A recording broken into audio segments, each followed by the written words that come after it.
solutions to Newcastle Line were failed by the Tories, and the people of Scotland have been failed by the SNP since 2007. Can the Minister set out what work the Scotland Office across government's done to ensure that a national new industrial strategy delivers for Scotland, as well as the good people of Newcastle-under-Lyme? Mr Speaker, the SNP Scottish Government and its members seem to think that defending the defence industry is done on Twitter. Mr Speaker, this government inherited not just a fiscal crisis but an industrial one as well over 10 years without a clear industrial strategy. I was pleased to meet recently with the Chair of the Industrial Strategy Advisory Council and welcomed my right honourable friend, the Business Secretary, to Scotland last month to meet business leaders at the forefront of Scotland's industrial future. Already this government has delivered, amongst other things, £200 million for Grangemouth, £2.6 million for the V&A in Dundee, job security for 300 skilled workers at Harland and Wolff shipyards in Bethel and Arnish, and just this morning we announced £55 million for the Cromarty Green Freeport to expand its capability for floating offshore wind. That's a commitment to growth this government makes to the country. Thank you, Mr Speaker. The SNP government continues to be opposed to nuclear energy, despite the huge economic benefits that we bring to Scotland. We can see this from the jobs and investment that Torness Power Station generates. So does the Minister agree with me that investing in nuclear would help bring down bills for consumers, help the environment and create many more jobs? I couldn't agree more with the right honourable gentleman. We should be having a nuclear policy in Scotland that allows us to have nuclear power to bring down bills and give us that energy security. And of course he's also right, the SNP are against nuclear power in Scotland, but they're very happy to take the base load from England. Wendy Chamberlain.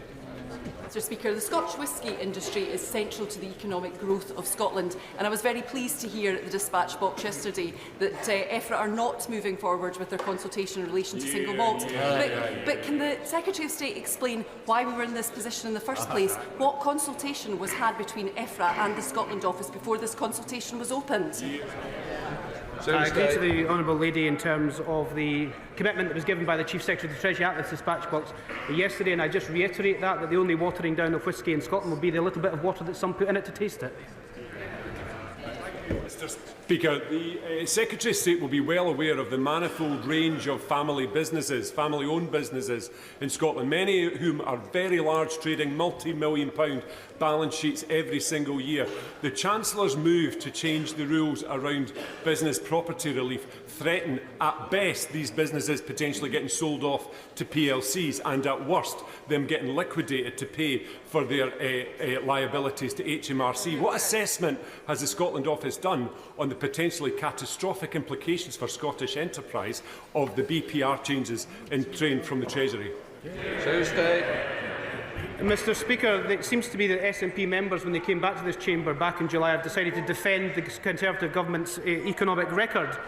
We inherited a £22 billion black hole. The Chancellor, when she came to this dispatch box for the budget, had to fill that black hole and end austerity, which is what we promised. It delivered £4.9 billion to the Scottish budget, which the honourable gentleman's party is intent on spending. And Mr Speaker, this is the key point in all of this. This is the key point here.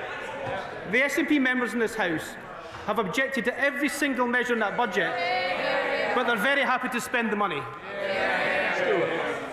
Thank you, Mr Speaker. If the Secretary of State wants to help economic growth in Scotland, can I suggest he looks at oil and gas? Ending licensing of domestic production, which will not make the slightest difference to how much we consume, will lead to the loss of tens of thousands of jobs, 35,000 jobs, billions of pounds in tax revenue, and we will then import the oil and gas with higher embedded emissions. The Secretary of State knows that's crazy. Can he use it? He can't say so publicly at the dispatch box, but can he use his good offices to persuade his fellow Cabinet members that this is not a sensible course for Scotland?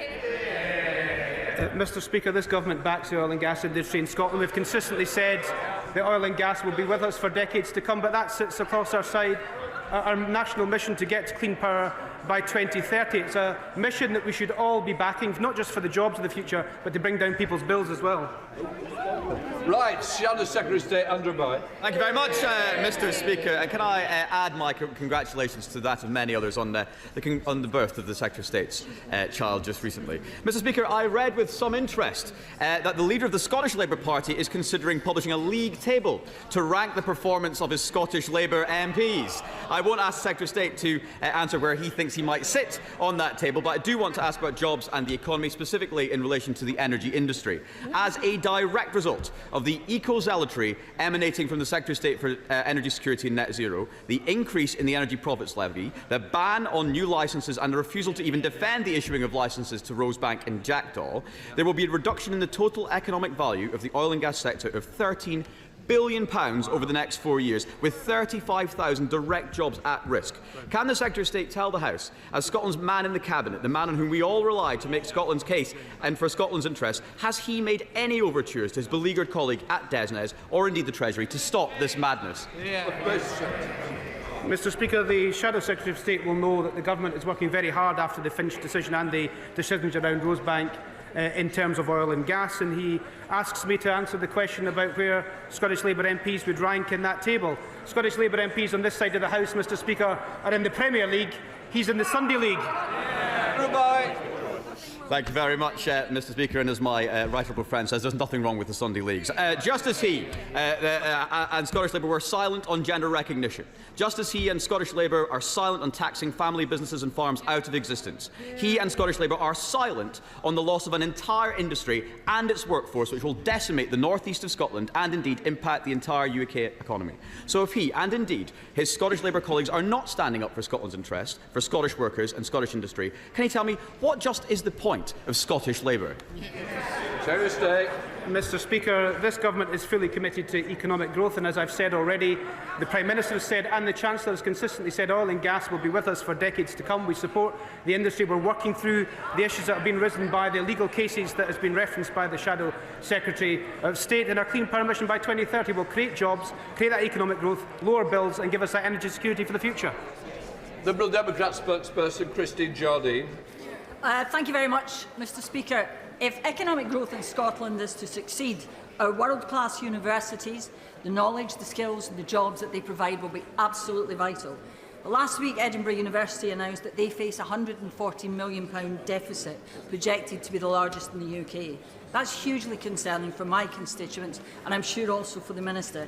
The principals cited several issues, including the national insurance changes.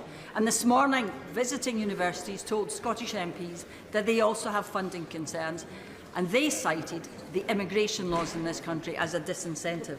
So, can he tell us, please, what the Government is going to do to stop further damage to this vital sector, inhibiting economic growth? Mr Speaker, Scottish universities punch above their weight internationally. They're one of the jewels in the crown of not just the Scottish economy, but the Scottish and UK education system. And of course, Edinburgh University is the best university in the world. You'd expect me to say that as the MP in Edinburgh, but also an alumni itself. Let's not hide from the fact, and I say gently to the Honourable Lady, that part of the big funding challenges with universities is the lack of funding from the Scottish Government, because higher education is devolved. And I also follow that up by very gently saying to the Honourable Lady that, again, she is saying that she doesn't want anything in the budget that raises funds, but wants to spend it. Stephen Gathins. Mr Speaker, can I join others in congratulating the Secretary of State on the arrival and the birth of his daughter? That's one gain from Labour that even we can endorse, Mr Speaker. One of the most important areas that business has identified for growth has been around a more Scotland-specific approach to migration. That's something that was touted by Scottish Labour in their manifesto and by their leader, but it was shot down by the UK Government within no time at all, going the same way as WASPI, child poverty commitments and the winter fuel payment commitment. So if the UK Government won't listen to Scotland's Labour leader, why should anybody else? Mr Speaker, I'm very surprised that the honourable gentleman didn't take the opportunity to apologise for his Twitter rantings at the weekend on foreign policy with regards to the Prime Minister, and what he said was the UK has left itself in an utterly isolated position. I think the honourable gentleman left himself in an utterly isolated position. This Government is completely committed to economic growth, completely committed to transforming lives in Scotland, and we're also already seeing the fruits of that in the Scottish context. And I would ask the SNP to either get behind that or give Scotland a new direction and get out of the way. Stephen Gathins. If the Minister had bothered to read any more deeply, I was saying something that he once agreed with. Leaving the EU left us more isolated. He once agreed with me about that before he went into government. But then he agreed with me on other things before he went into government, like tackling fuel poverty, tackling child poverty. Or is the Secretary of State no longer worried about these issues and more worried about league tables? situation where he's more worried about being in the relegation zone. Do you know what's really interesting, Mr. Speaker? Throughout all of this, not once has he stood up for his leader. So it makes me think that if we shouldn't listen to his leader because they're not listening to his leader anymore either. Sorry, Mr. Speaker, I lost the thread of that question about halfway through, but the one thing I did take from the question is it was absolutely identical to the question from the Tory Shadow Secretary of State. That tells you all you need to know. Ross. Question number 4. Minister. Thank you, Mr. Speaker. Economic growth is this government's #1 mission. These changes to national insurance contributions are being made in the context of a resilient labour market, with the estimated employment rate up 0.9 percentage points over the last quarter of 2024. We are creating jobs and opportunity through our plan for change and truly making work pay to help raise living standards right across the UK. Hurry across. Thank you, Mr. Speaker. The Labour government's decision to hike national insurance is a cost on business before they even open their doors. And in recent months, I've spoken to many businesses across my Gordon Buchan constituency, and each has said to me how worried they are about the changes. In response to my recent business survey, one large business in my constituency said that they're looking to cut up to 25 jobs because of the next changes, and saying that it is beyond belief that the Labour government have decided to do this. Given that this example will be replicated in constituencies across Scotland, including the ministers, can she really stand at this dispatch box and say that she believes in this policy, which so directly hits jobs, employment and growth across Scotland? Mr. Speaker, I do believe in this policy in the same way I believe in all of the announcements that were made in this budget. As so often, members on the opposite benches, they will the ends of the budget, but not the means. If you want the changes to public services that our constituents both rely on, you need to have revenue that pays for it, and that's what this budget was all about. Cleaning up the mess that we inherited and getting investment into the public services that so desperately required. Graham Downey.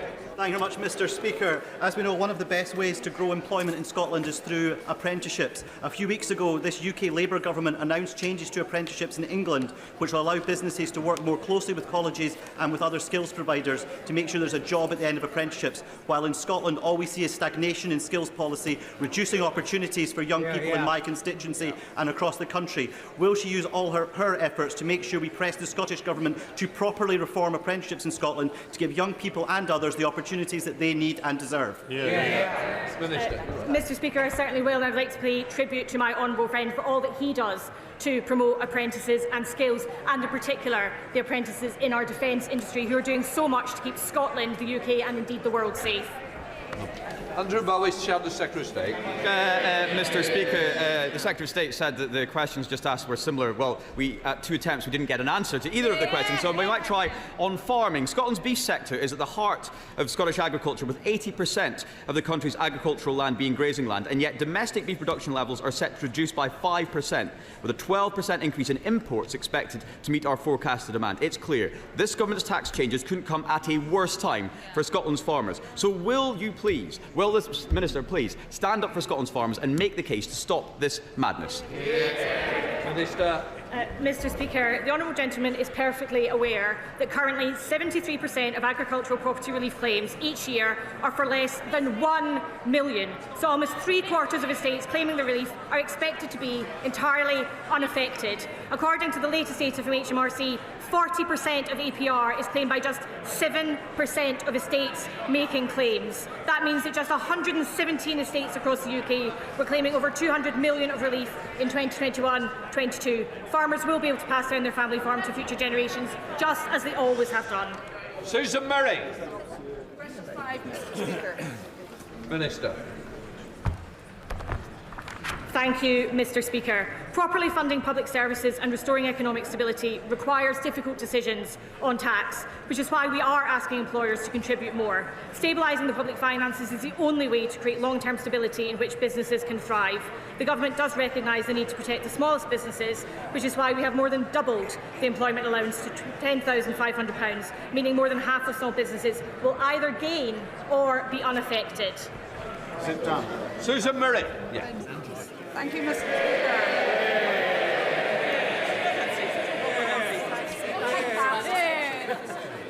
One of my constituents has told me about one of their clients who's a business care home owner, which is facing an increase in their operating costs of £70,000 a year as a result of the national insurance increase.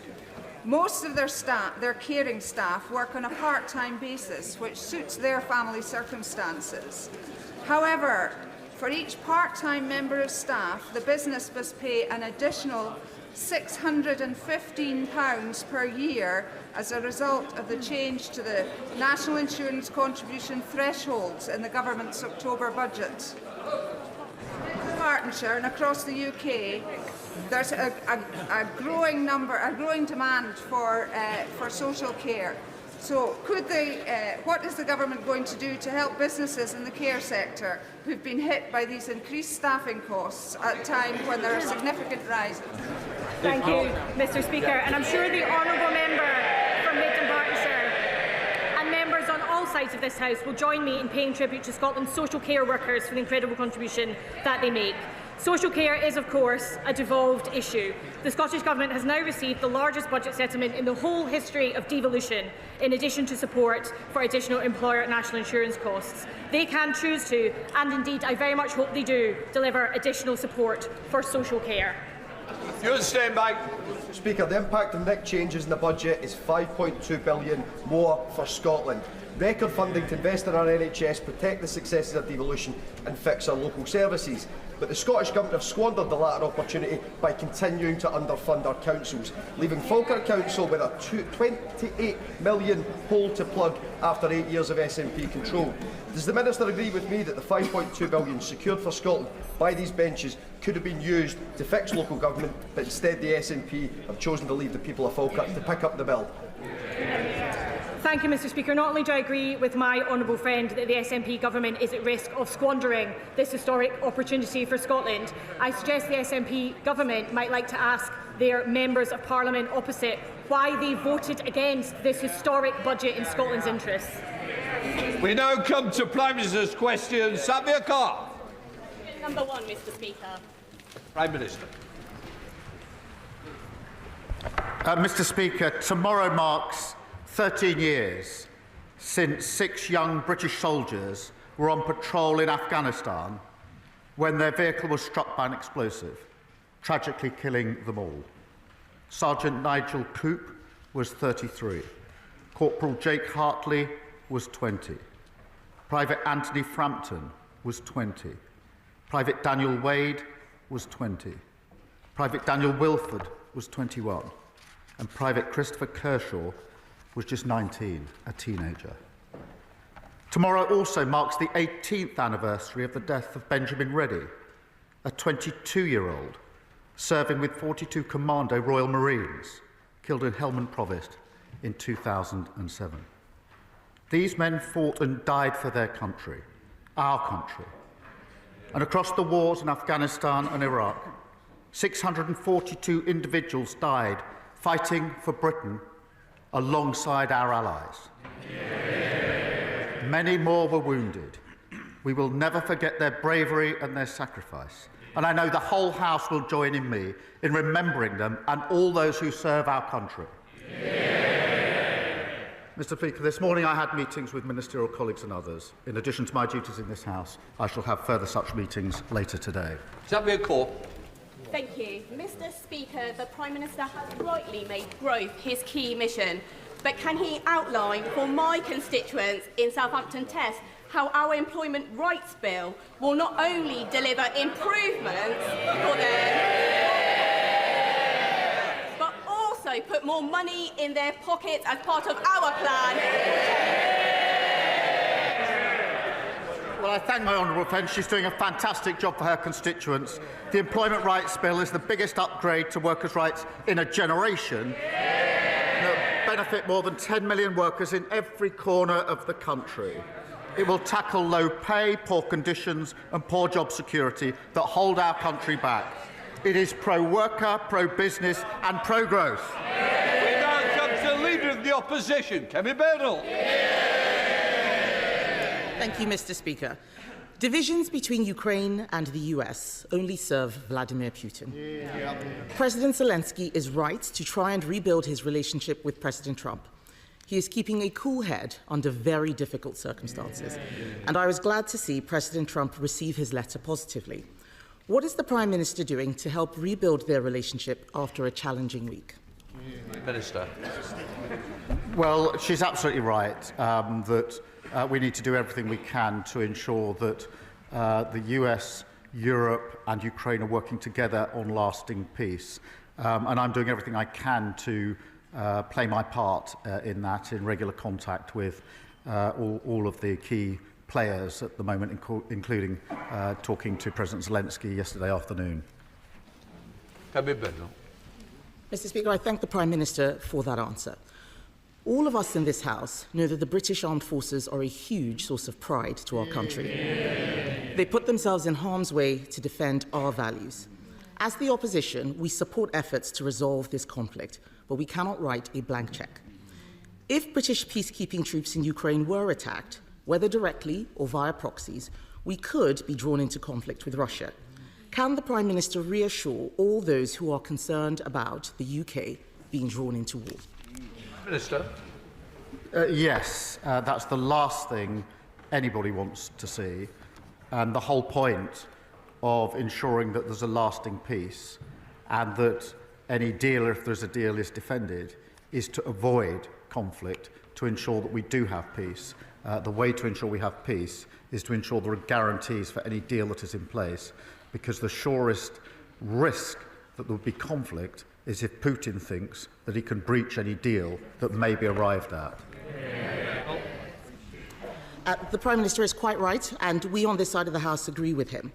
The objective for his visit to Washington was to get that US security guarantee for Ukraine, and I commend his efforts in this very difficult task. But nonetheless, on Monday, the United States withdrew military aid for Ukraine. Can he update the House on the steps he is taking to persuade America that it is also in their national interest to provide a security guarantee? Prime Minister.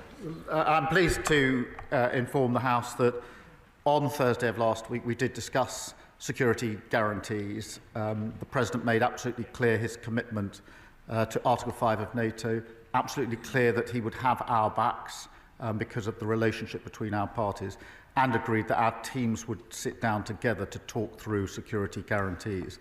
I've spoken to him, I think, 3 times since then on the telephone, because it is vitally important that we work with the US, with Europe and Ukraine and make sure that if there is a deal, it has proper security guarantees in place. Kemi Badenoch. Mr. Speaker, I know the Prime Minister is not able to comment on specific intelligence matters, and I'm certainly not asking him to do that. However, there are concerning reports that the United States has instructed Britain to suspend intelligence sharing with Ukraine, and other reports that Five Eyes itself may be at risk. We need to make sure America does not disengage. There are some in this House who argue Europe should go it alone. But does he agree with me that without this country's greatest ally, any peace agreement would place a terrible burden on Britain and our taxpayers?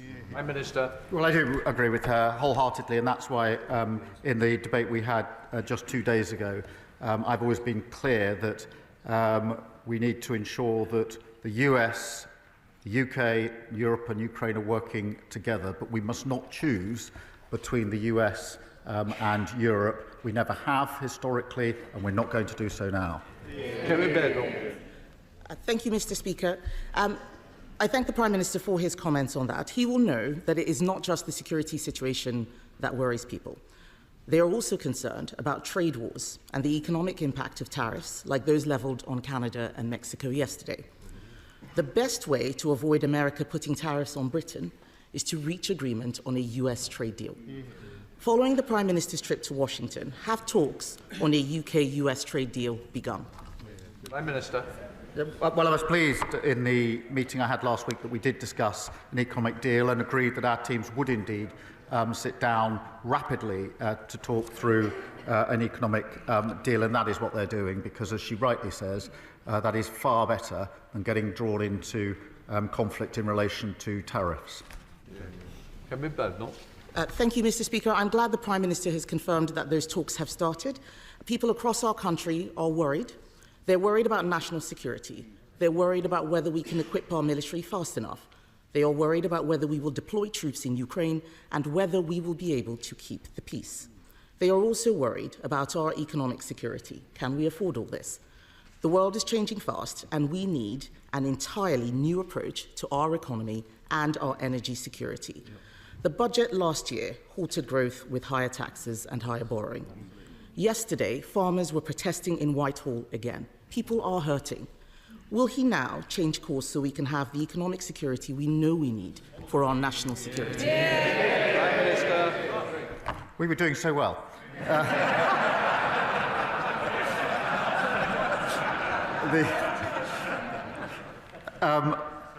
What we inherited was insecurity in our economy. We inherited a £22 billion black hole, and we have now turned that around. We've got the highest investment coming into our economy. We've got wages higher than prices. We've got 3 times interest rates have been cut. That's the difference between stability with Labour and instability with the party opposite. Thank you, Mr. Speaker. I commend the Prime Minister for his decisive leadership that he has shown in Europe and at home to bolster our collective security. The £13.4 billion increase in defence spending has been very much welcomed in my constituency of Stevenage. Can the Prime Minister outline how that increase in defence spending will boost jobs and growth in places like Stevenage, and would he like to join me in visiting some of those businesses? Prime Minister. Well, I thank him for his question. Our plan for change is built on national security, and that has to go hand in hand with economic security. And as we're returning to 2.5% for the first time since a Labour government, that investment must mean UK skills, UK jobs and UK apprenticeships.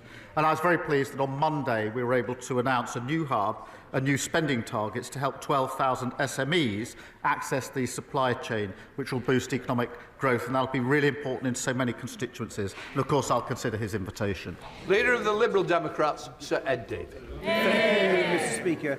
Yesterday I visited Kingston's Army Reserve Centre, met members of the Royal Army Medical Service who'd served in Iraq and Afghanistan very bravely. So can I associate myself with the Prime Minister's initial remarks? On Monday, the Prime Minister rightly said a minerals deal only was not a sufficient security guarantee for Ukraine. But since then, the Trump administration has said that a minerals deal is the only guarantee on the table, and President Trump has removed military aid from Ukraine and said that the British cannot share American intelligence with Kyiv. Both those decisions mean more brave Ukrainians will die and further embolden Vladimir Putin. So can the Prime Minister tell the House, does he still believe that President Trump is a reliable ally? And if Ukraine does not get a sufficient security guarantee from this White House, what is the Prime Minister's plan B? Prime Minister. Well, Mr. Speaker, look, we work very closely with the United States on defence, on security and on intelligence. We have done for many, many years. We're intertwined, and of course they're a reliable ally. We are operating on that basis day in, day out across the world, as he knows. In relation to the situation as it develops, obviously our main focus, our only focus, is on a lasting peace in Ukraine. There are many moving parts, there are many discussions to be had, but what I'm doing is staying focused on what I think is the single most important outcome, which is a lasting peace in Ukraine, which is good for Ukraine, for Europe, and of course essential for the United Kingdom. Sir Ed Davey. The Prime Minister knows we all support him in that effort. But can I take him back to President Trump's reliability? 4 British women have accused Andrew Tate of rape and human trafficking, and British police have issued arrest warrants. The Tates have tried to escape justice, first to Romania, now to the United States, but I'm delighted that Florida has thankfully opened a criminal investigation. But does the Prime Minister agree that people who are wanted by British police of such appalling crimes should stand trial in our country? And given his assessment that President Trump really is a reliable ally, will his government request an urgent extradition of the Tate brothers? Prime Minister. This is a live issue, as he'll appreciate, and therefore I'll tread carefully. But the principle is absolutely clear. Justice must be done in all cases, including in this case. But I won't go into the details because this is a live case, as he knows. Steve Race. Thank you, Mr. Speaker. I'm supporting many parents in Exeter who are struggling to get the support they need for their children within the SEND system run by Devon County Council. One parent told me that their child was excelling, but after undergoing major surgery, she needed additional support to get back into a mainstream school setting. That hasn't been possible due to the disarray of the SEND system in Devon, and this child is now missing out. I welcome the new money going to the system. Can the Prime Minister provide an update on government work that will also reform the SEND system to make sure every child in Exeter has the best start in life? Prime Minister. Well, thank him for raising this familiar topic. We inherited a SEND system that failed to meet the needs of children and families, and that's why we're investing £1 billion in SEND alongside £740 million for councils to improve inclusivity and expertise in mainstream schools and to make sure special schools can cater for children with the most complex needs. We're working closely with partners in Devon to deliver an accelerated progress plan and have deployed SEND advisors to offer support to the local authority. Liz Saville-Roberts. By cozying up to Putin, Trump is making Europe less safe. We all recognise the need for Europe to adapt.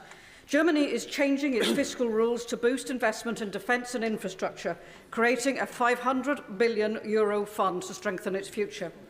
Will the Prime Minister please consider a similar approach, focusing on strategic investment rather than imposing further hardship on the poorest through cuts to welfare and cuts to international aid?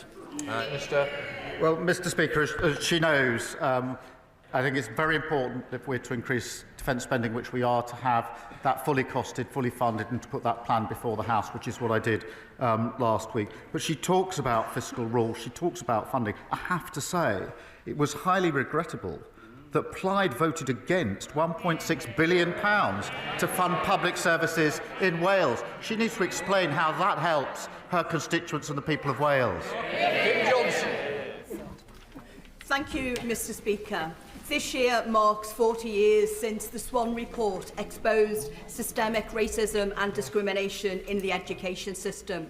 And regrettably, none of those recommendations were implemented. One of the most damning injustices in that report was the misclassification of mainly black children as educationally subnormal, as identified in Steve McKean's BBC documentary. And given the historic nature of this and the impact it had on so many, will the Prime Minister consider a public inquiry to provide justice and recompense for those who have been affected? Prime Minister. Well, I thank her for raising this really important issue. All children, young people, must be treated fairly, and there's no place for hate or prejudice in our education system. I'll make sure she gets a meeting with the relevant minister to discuss this further. Chris Law. Thank you, Mr. Speaker. This week, President Trump has ended military aid to Ukraine, reportedly banned the UK share in US intelligence for Ukraine, and is now seeking to lift sanctions with Russia to appease Vladimir Putin, a murderous, lying dictator. Regrettably, it's clear for now the US can no longer be relied upon for security and peace in Europe. So will the Prime Minister provide leadership to our allies by urgently making the decision to be the first leader to release seized Russian state assets to Ukraine under the established principle of international law, so that Putin must pay as the aggressor? Minister. Mr. Speaker, on the question of assets, obviously we're using the profits, the interest on the assets to help fund Ukraine, and we are looking with others at whether it's possible to go further, and obviously I'll update the House if that's possible. But I have to say, at a time when defence and security in Europe, in the UK, needs to be ramped up for all the reasons that he readily understands, for the SNP to maintain its position that it wants to get rid of the single most effective deterrent that we have, the nuclear deterrent, really has to be explained in its historical context. Paul Davies. Thank you, Mr. Speaker. Labour is rolling out free breakfast clubs in primary schools, starting with 750 schools. including Scapegoat Hill Junior Infants School in my constituency. Under the Tories, only 1 in 10 schools had these clubs. Labour will make them available for all children. This will help break down barriers to opportunity for every child. I know the Prime Minister is as determined as I am to tear away the link between background and success. So will you update the House on how we are going to do that through Labour's plan for change? Minister. Well, I thank him for his question. Labour promised free breakfast clubs in every primary school, and the first 750 will open in April, giving every child the best start in life through our plan for change. It will also put up to £450 a year back in the pockets of working families. I'm delighted, Mr Speaker, to say that 2 of the breakfast clubs will be opening in the constituency of the Leader of the Opposition in April, and I hope she'll welcome them when they do. Ian Solomon. Thank you, Mr Speaker. On Monday, the Prime Minister talked about creating defence jobs across the country as we rebuild our defence industrial capacity. So will he and the government bring forward an urgent plan for skills in the defence sector? And does he agree with his Education Secretary that the strategy for defence skills should sit purely under the Department for Education and an underpowered executive agency? Prime Minister. Well, I thank him for raising this because it is a duty to increase our spending on defence and security, but it also does provide an opportunity for jobs across the country, and that's good jobs, well-paid jobs, skilled jobs, as he rightly identifies, but also jobs with a real sense of pride, and we are working on that. Emma Lulberg. Thank you very much, Mr Speaker.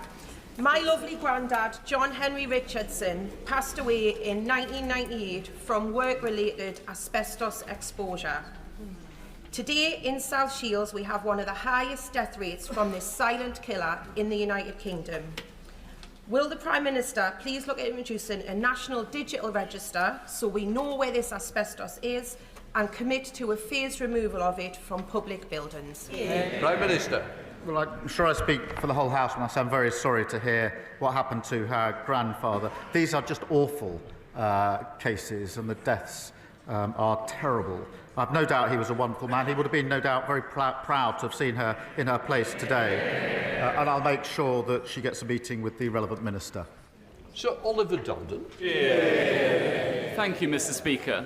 St Hilda's Girls' School looks set to join Emmanuel Jewish Prep as the second school in Bushey alone forced to close because of Labour's VAT hike. This is a double hit to aspiration. First, the parents, many of whom not wealthy, who have described the significant sacrifices they have made to send their children to these schools.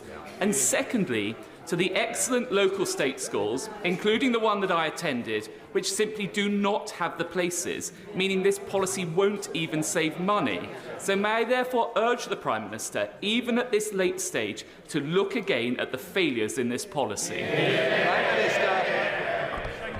I don't doubt the aspirations of all parents in relation to their children. But I mean all parents. What we've been able to do is to make sure we release the funding to ensure that our state secondary schools have the teachers they need. And there's no point the party opposite pretending that they're interested in state education when they left them without the teaching they needed. Dr. Ray Ball. Thank you, Mr Speaker.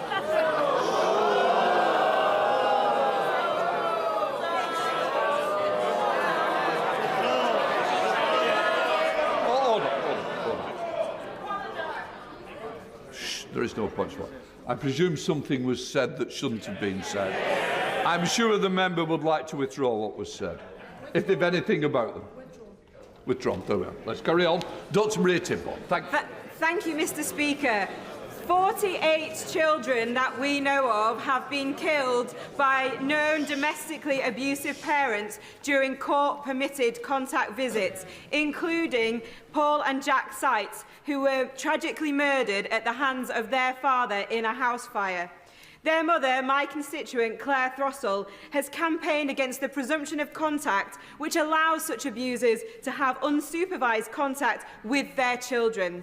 Will the Prime Minister meet with Claire and I to discuss the urgent need to remove the presumption of contact in law? Prime Minister. Well, can I pay tribute to my honourable friend and to my honourable friend, the member for Calder Valley, who've both raised this critical issue? And can I particularly pay tribute to Claire? Her courage and strength is outstanding. Mr. Speaker, family courts must never be used as a tool that domestic abusers can use to continue their appalling abuse. And we're expanding a number of pathfinder courts to protect the welfare of children and reviewing the presumption of involvement that she raises. Richard Ford. Thank you, Mr. Speaker. Daniel Coffey from Columpton lost his life while serving in Iraq. His grandfather said yesterday that Vice President J.D. Vance should have a lot more respect for those who lost their lives, in response to the Vance comment that some random country that hasn't fought a war in 30 or 40 years. Will the Prime Minister gently remind the US government the UK was there for the US following the 9/11 attacks when Lord Robertson invoked Article 5, and that we were there for the US for the intervention in Iraq, and they might remember our long-standing friendship when we think about security guarantees for Ukraine? Prime Minister. Well, I thank him for raising this. I know he speaks for the whole House. We do remember the role that we've played historically with our allies, and we particularly remember those that made the ultimate sacrifice in that duty for their country and for our allies, and that's why it's so important that we make that point today. Parin Mood. Muraz Gul Peran Lowen. Happy St Piran's Day, Mr. Speaker.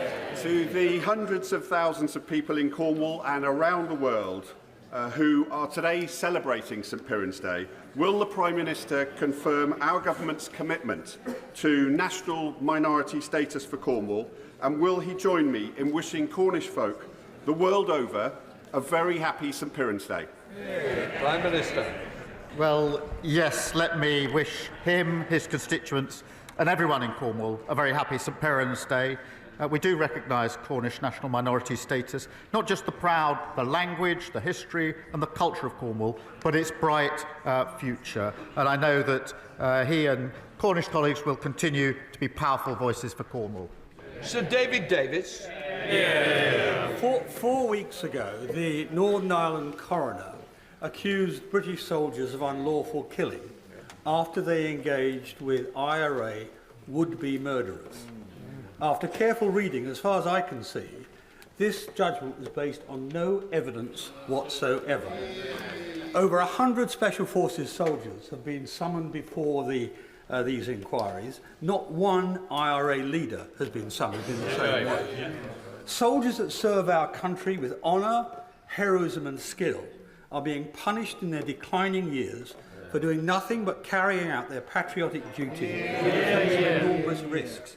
Now, given how he opened his comments today, which I associate myself with, does he not think that he and his government have a duty to protect these soldiers from such partisan parodies of justice in their declining years? On the particular case, the coroner's ruling, I just haven't seen the details, I'm afraid, so I can't comment on that. On the broader point, it's right that we should protect those who serve our country, wherever they serve our country. Getting the balance right is critically important. I didn't think that the legislation that was put forward by the party opposite achieved that, but nonetheless, I do believe that in the interests of everybody in Northern Ireland, all those who served and all those who are victims, we do need to renew our efforts to find a way forward on this really important issue. Helena Dollywell. Mr. Speaker, my constituents in Hastings Rye and the villages are fed up with the constant failures of Southern Water, dumping sewage in our sea, flooding and leaving us without water for days, all while taking huge bonuses. At the Environment Select Committee, we've been hauling in the water bosses one by one and hearing about their failures. But the boss of Southern Water there finally agreed to give my constituents millions in compensation for a major water outage. Can the Prime Minister tell me how this Labour government is cracking down on the bad behaviour of the water industry? And I applaud her for her dedicated work on the Environment Committee and obviously in her constituency. Last week, our Water Act became law, which gives new powers to ban the payment of bonuses for polluting water bosses and bringing criminal charges against lawbreakers. We are determined, Mr. Speaker, to fix our broken water system after years of companies pumping sewage into our waterways and infrastructure not keeping pace with demand. Wendy Morton. Thank you, Mr. Speaker. I pay tribute to the Prime Minister for his efforts to bring Europe together and ensure we can work to restore peace in Ukraine. What the war in Ukraine has also demonstrated, though, is the need for greater food security and stronger supply chains. But if this government forces our farmers to sell their land because of the divisive family farm tax, then it undermines this.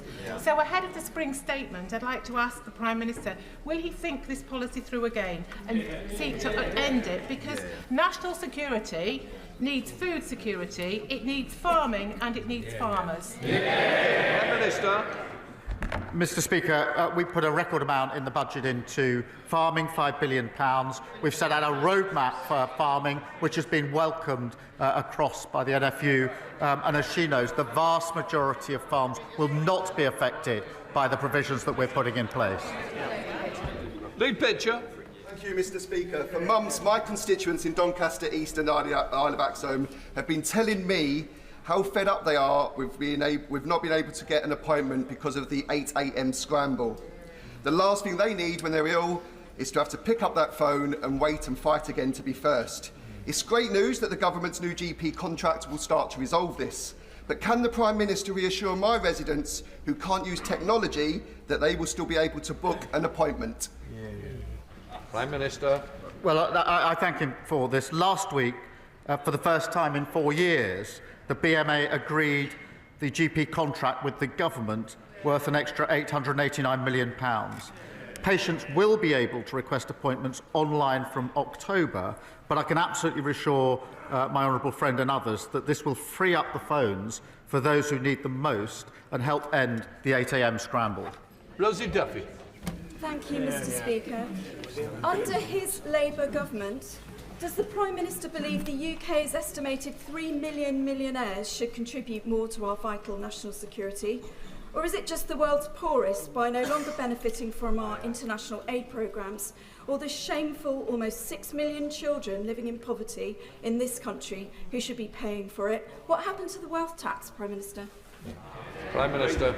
Well, I think all should and all do make a contribution at this vital time. Mike Tapp. Thank you, Mr. Speaker. These are delicate moments for the country, and the Prime Minister has led with British values, moral courage, decency, as a true statesman, and with skilled and careful diplomacy. All elected politicians in this House, Mr. Speaker, must appreciate that everything we say could impact that diplomacy. Does the Prime Minister agree that a united House could help us achieve that lasting peace? Well, let me broaden out his words to the whole House, because I do think that it's hugely to the credit of this House that it is speaking loudly in a united way with one voice in the face of Russian aggression. And that is why we must have lasting peace based on the sovereignty and security of Ukraine. But it certainly helps to all of those observing across the world to see this House speaking powerfully with one voice, united across these benches, and I'm very pleased that we're able to continue in that way. Seamus Logan. Thank you, Mr. Speaker. The Scottish fishing industry, by volume and value, is the biggest in these islands. And within my constituency, the port towns of Peterhead and Fraserburgh represent a very large share of that industry in terms of the land it catch and its processing. Now, I'm sure the Prime Minister enjoys the occasional fish supper. So does he agree that their interests and their future must be secured and enhanced as his government pursues economic growth and resets its relationship with the European Union, especially through the forthcoming trade and cooperation agreement negotiations, so that the jobs of the people who work in this sector can never be made expendable for for the sake of some other interest. Prime Minister. Well, thank him for raising this, and do recognise the huge and historic importance of the fishing industry in his constituency and others. I'm determined to make the sector more secure, sustainable and economically successful. We've already secured over 720,000 tonnes of fishing quota for the year, worth up to £920 million, including agreements with the EU and with Norway. We also want to tackle problems about labour shortages that he will be familiar with. I'm pleased that his constituents in Peterhead will benefit from £20 million under our plan for neighbourhood, but absolutely do everything we can in relation to this issue. Thank you, Mr. Speaker. Medway Maritime Hospital in my constituency of Gillingham and Raynham has today received a very concerning CQC report following an inspection of the emergency department in February last year. Testimonies include patients having to wait up to 50 hours to be seen, and others being told to soil themselves because there were staff that were not available to take them to the bathroom.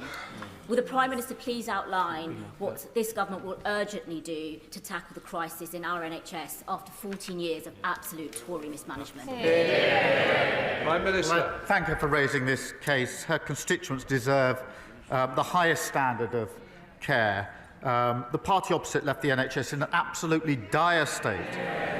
We're investing £26 billion, and our reform plan will cut waiting lists. And I'm really pleased, Mr. Speaker, to say that waiting lists are down, and we've delivered over 2 million extra appointments to get the NHS back on its feet. Final question, Richard Holden. Thank you very much. A marriage between first cousins carries significant health issues, many of which aren't even knowable until post-birth. When practiced generation after generation, there is a significant multiplier effect. In addition, the real impacts for the openness of our society and women's rights in our country are also significant. After all, there are significant dynamics in sharing the same set of grandparents. On Friday, this government has a choice to let my bill go through to ban first cousin marriage to committee stage. Will the Prime Minister think again before instructing his whips to block this legislation? Prime Minister. Mr. Speaker, we've taken our position on that bill. Thank you. That completes Prime Minister's questions.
Right, we now come to the statement. Lord Chancellor.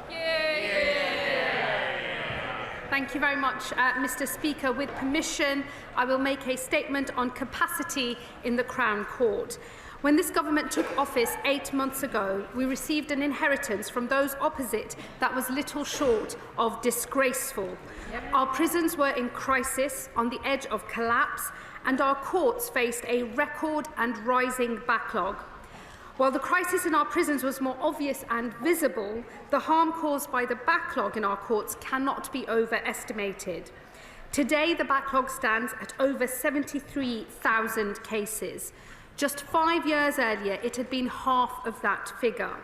We should stop and consider that fact, because the backlog is far more than a number. Behind each case is a victim.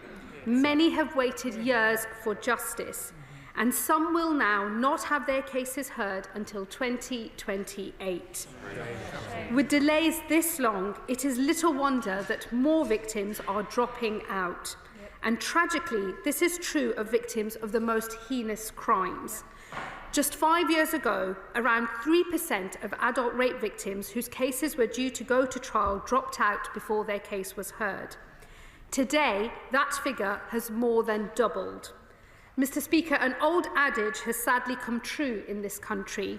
For far too many, justice delayed is justice denied.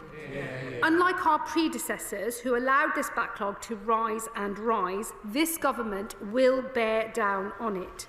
We will deliver swifter justice for the victims of crime, and that starts today with a record investment in our criminal courts. Mr. Speaker, each financial year the government determines the total number of days that can be sat across all our courts and tribunals, commonly referred to as sitting days. This process is called the Concordat, and last year I committed to concluding the process earlier than in previous years to give our courts greater certainty. We have now done so several months ahead of last year's settlement. And so today, I can announce that this government will provide a total budget of £2.5 billion for our courts and tribunals in the next financial year. Mr. Speaker, this represents a record level of investment. It will fund up to 110,000 sitting days in our Crown Courts. This is 4,000 more days than the previous government funded last year. And if the Shadow Minister opposite would like to check the record books, he will find no higher allocation in recorded history. Beyond the Crown Court, investment in the family and civil courts brings those jurisdictions at or close to their maximum capacity. And this investment in court capacity is matched by an investment in court maintenance. Our courts have been allowed to fall into a shocking state of disrepair in recent years. And so this government will boost funding to £148.5 million, up from £128 million last year. This will be the highest figure spent on maintenance and capital works in the last 10 years. Mr. Speaker, this builds on a consistent theme of this new government and a marked difference when compared to our predecessors. In our first 8 months in office, we have consistently invested more in the courts than the last Conservative government. On entering office, I immediately funded 500 sitting days on top of the allocation provided by the previous Lord Chancellor. At the end of last year, when resources allowed, I added a further 2,000. In October, this government also increased magistrates' court sentencing powers. Previously, they could only impose a 6-month prison sentence, and we lifted this to 12 months. In doing so, we freed up capacity in the Crown Court to hear the most serious cases. This single change was equivalent to adding another 2,000 sitting days in our Crown Courts. Mr. Speaker, all these changes are necessary for the swift delivery of justice. However, I must be honest in a way that my predecessors never were. This investment is necessary but not sufficient to reduce the Crown Court backlog. Even with record levels of funding, if we do not take other bolder measures, the backlog will grow.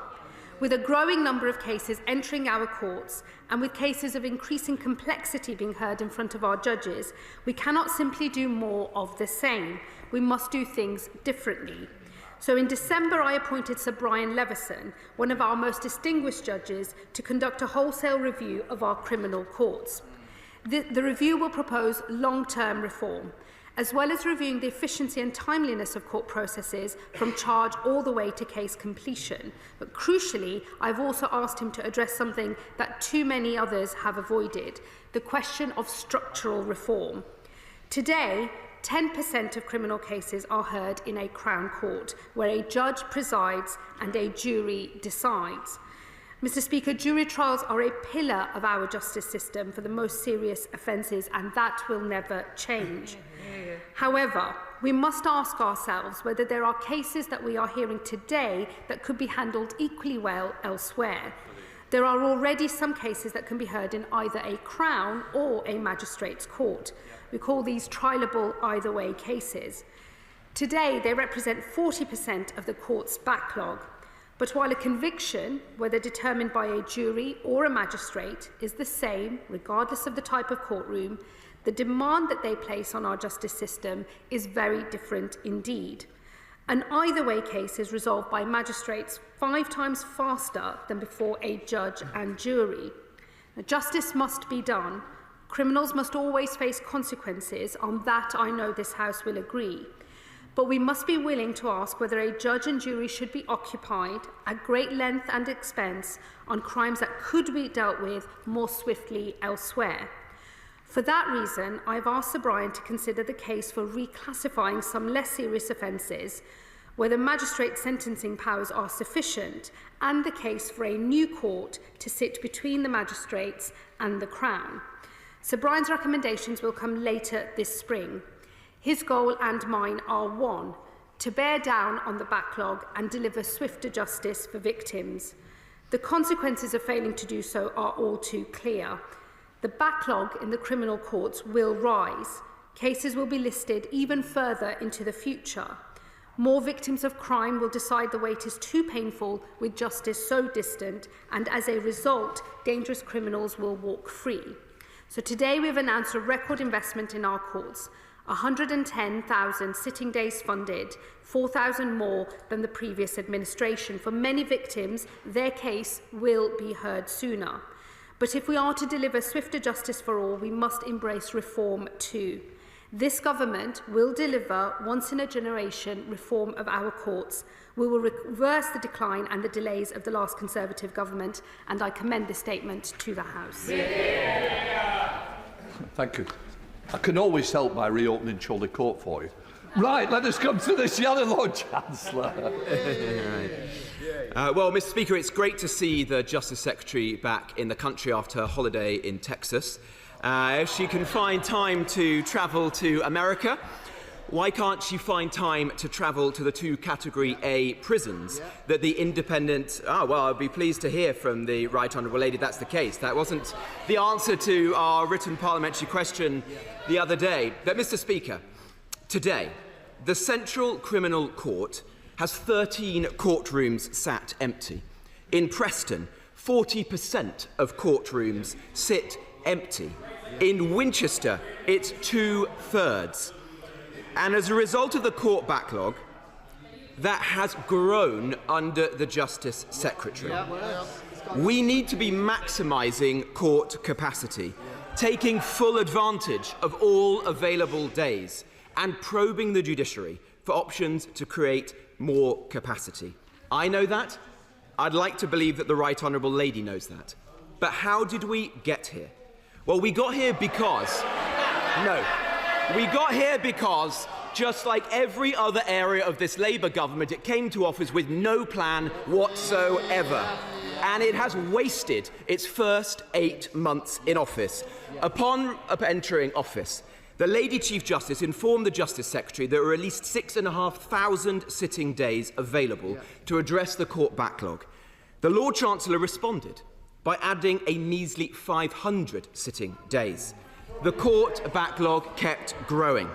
So frustrated was the Lady Chief Justice that she came to Parliament in November and took the unusual step of publicly chastising the Justice Secretary, and she reiterated her offer of 6,500 sitting days. The Justice Secretary responded a month later by adding 2,000 sitting days.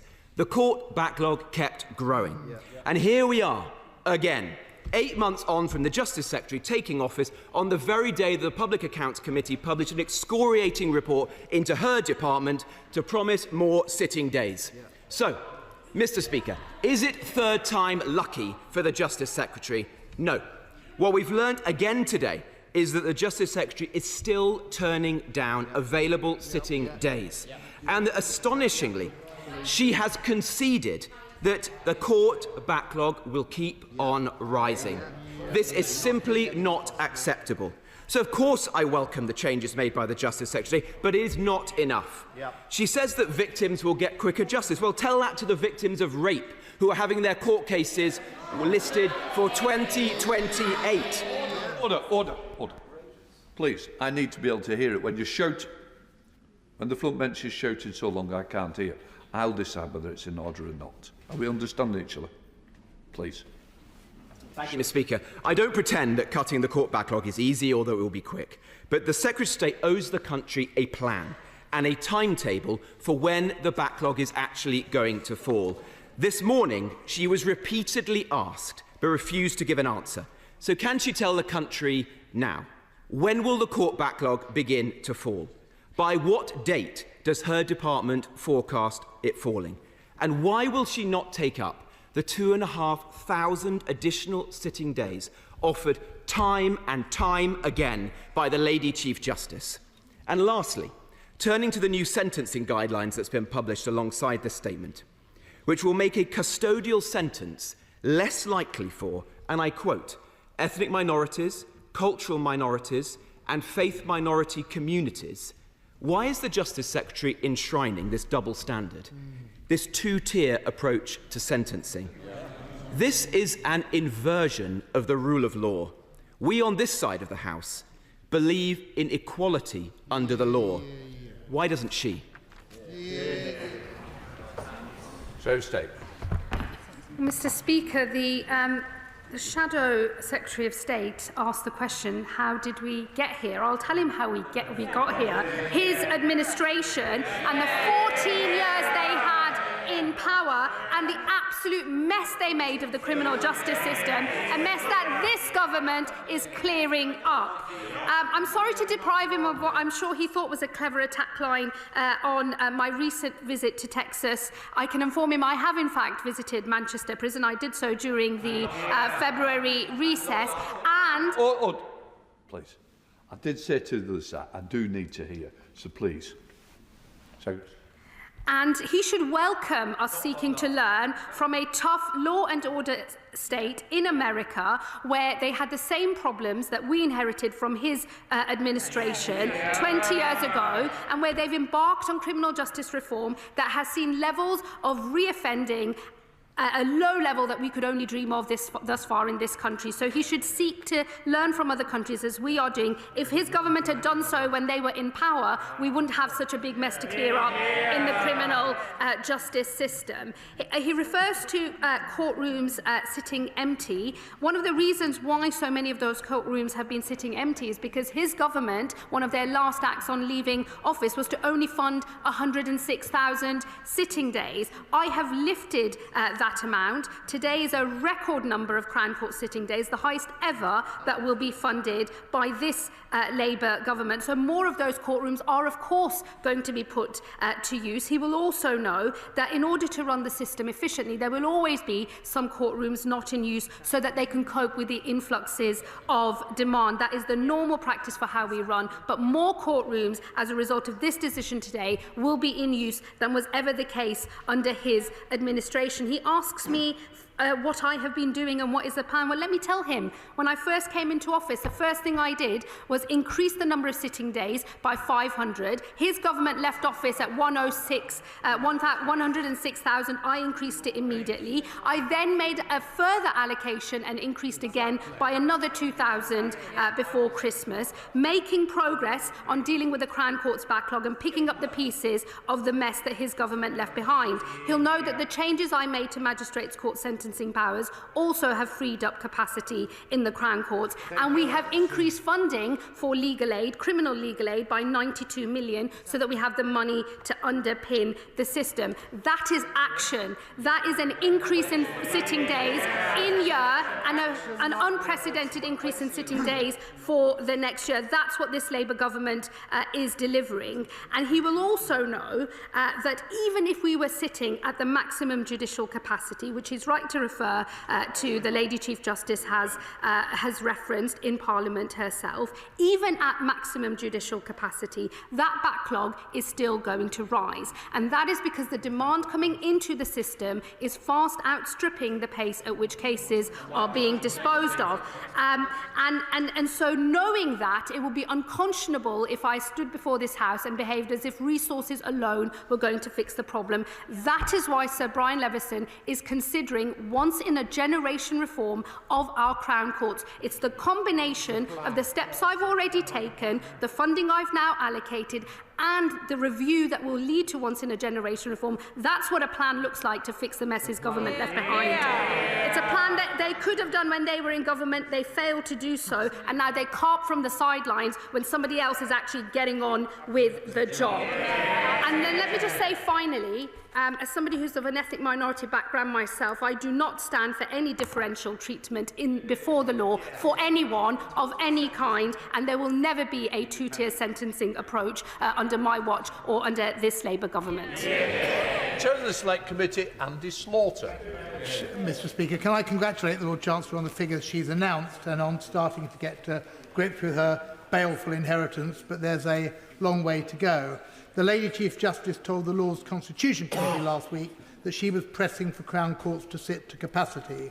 Does the 110,000 figure represent capacity? If not, what is capacity? And given the backlog is 73,000 cases and rising, will she guarantee sitting days up to capacity for the whole of the coming year? In her statement, she rightly promises investment in the family and civil courts to bring those jurisdictions at or close to maximum capacity. Will she make the same commitment for the Crown Court?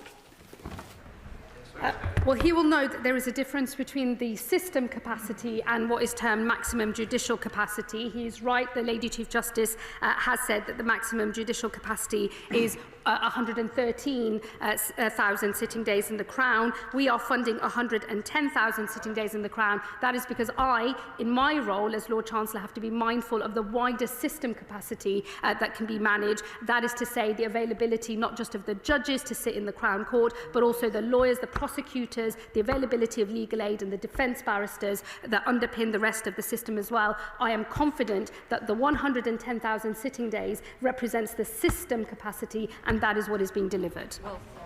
Liberal Democrat spokesperson Josh Babrin. Thank you, Mr. Speaker. Tens of thousands of victims and survivors waiting for their day in court is one of the darkest legacies of the last Conservative government. I sincerely feel this because under that Conservative government, I was one of those victims. After 2 decades of agonising over whether to report my own victimhood as a child, I waited 2 years for my own opportunity to seek justice in the Crown Court. That's years of your heart racing whenever you get a phone call from an unknown number. Is it the court? Is it the CPS? Years of anxiety that your perpetrator will retaliate. Years of your life excruciatingly on hold. But many victims today are being forced to sit with all of this for far longer than I did. And so Liberal Democrats and myself personally welcome the Justice Secretary's announcement today. But we all know that a huge backlog will still remain, which means victims and survivors will continue to be let down. And at a time when victims and survivors need more support during these agonising waits, government funding cuts and the NICS increases are putting services like Safeline and victim support at risk. So will the Lord Chancellor outline year by year her targets for reducing this backlog, and will she increase, not cut, support for charities to ensure that victims and survivors get the support that they need and deserve? Secretary of State. Can I thank the member, the honourable gentleman, for his remarks and pay tribute to the bravery that he has shown in his own personal life as he has sought justice for the crimes committed against him.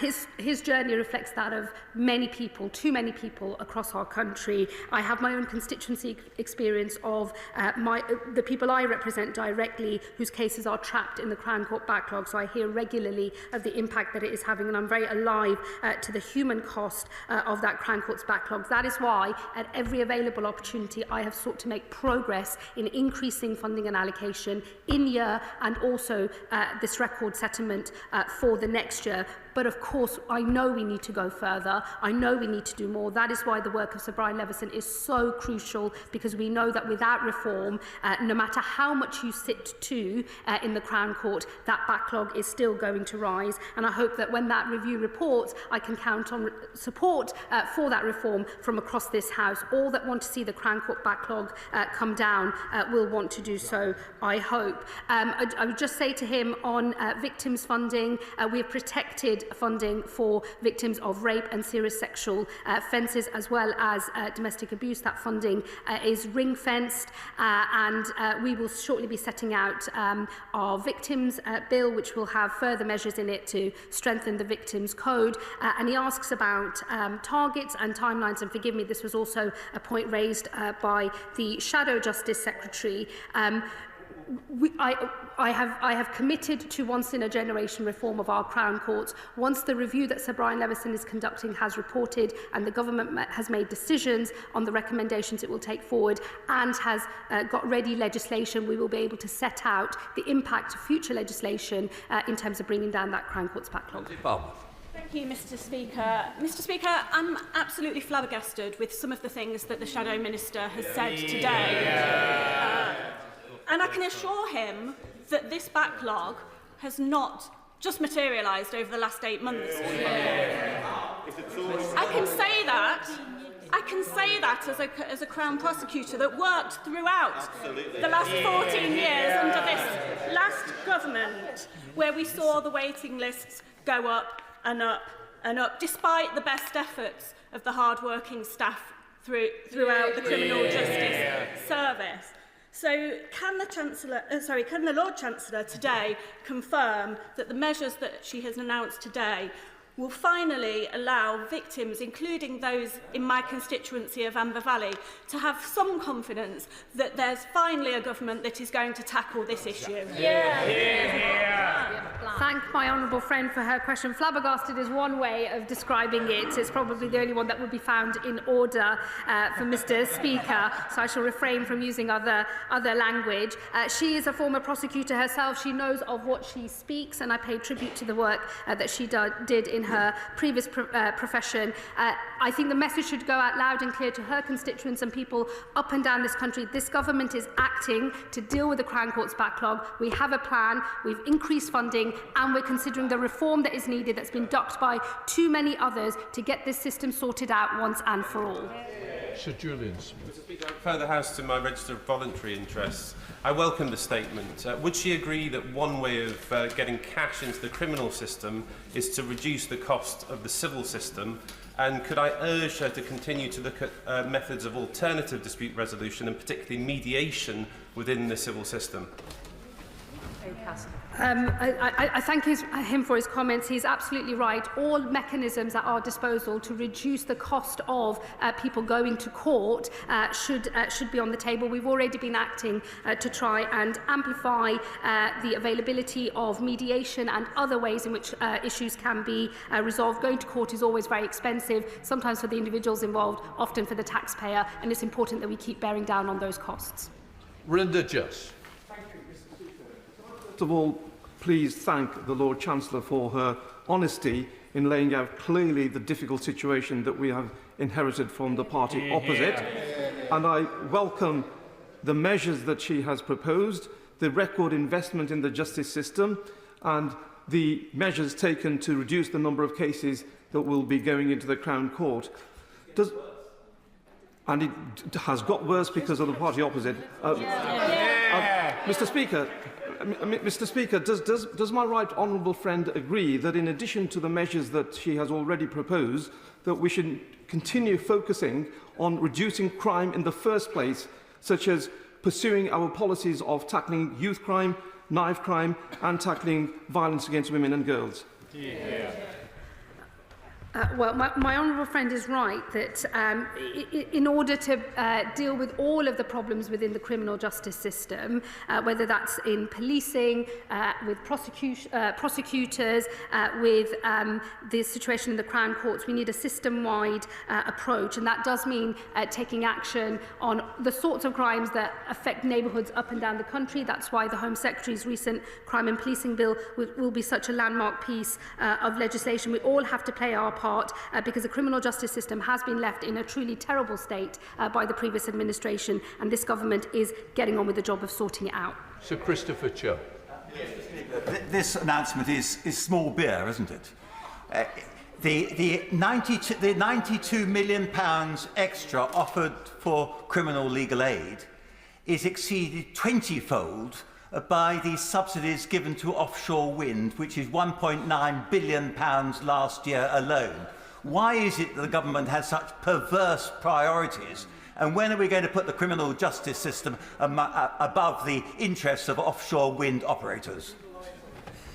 We're talking about the highest ever funded allocation in the Crown Courts at 110,000 Crown Court sitting days. That is a record. He says small beer. I wonder if he's been imbibing something before getting on his feet. Mr. Speaker, I very much welcome the Lord Chancellor's announcement of additional sitting days. The Justice Select Committee has been looking into the court backlog issue. We've also been hearing about the ongoing need for digitisation of court and wider criminal justice processes. We need to replace a creaking paper-based system which is contributing to those delays. So will the Lord Chancellor continue to support drives to successfully digitise these processes? And would she also join with me in congratulating the party opposite for marking International Women's Day with such style?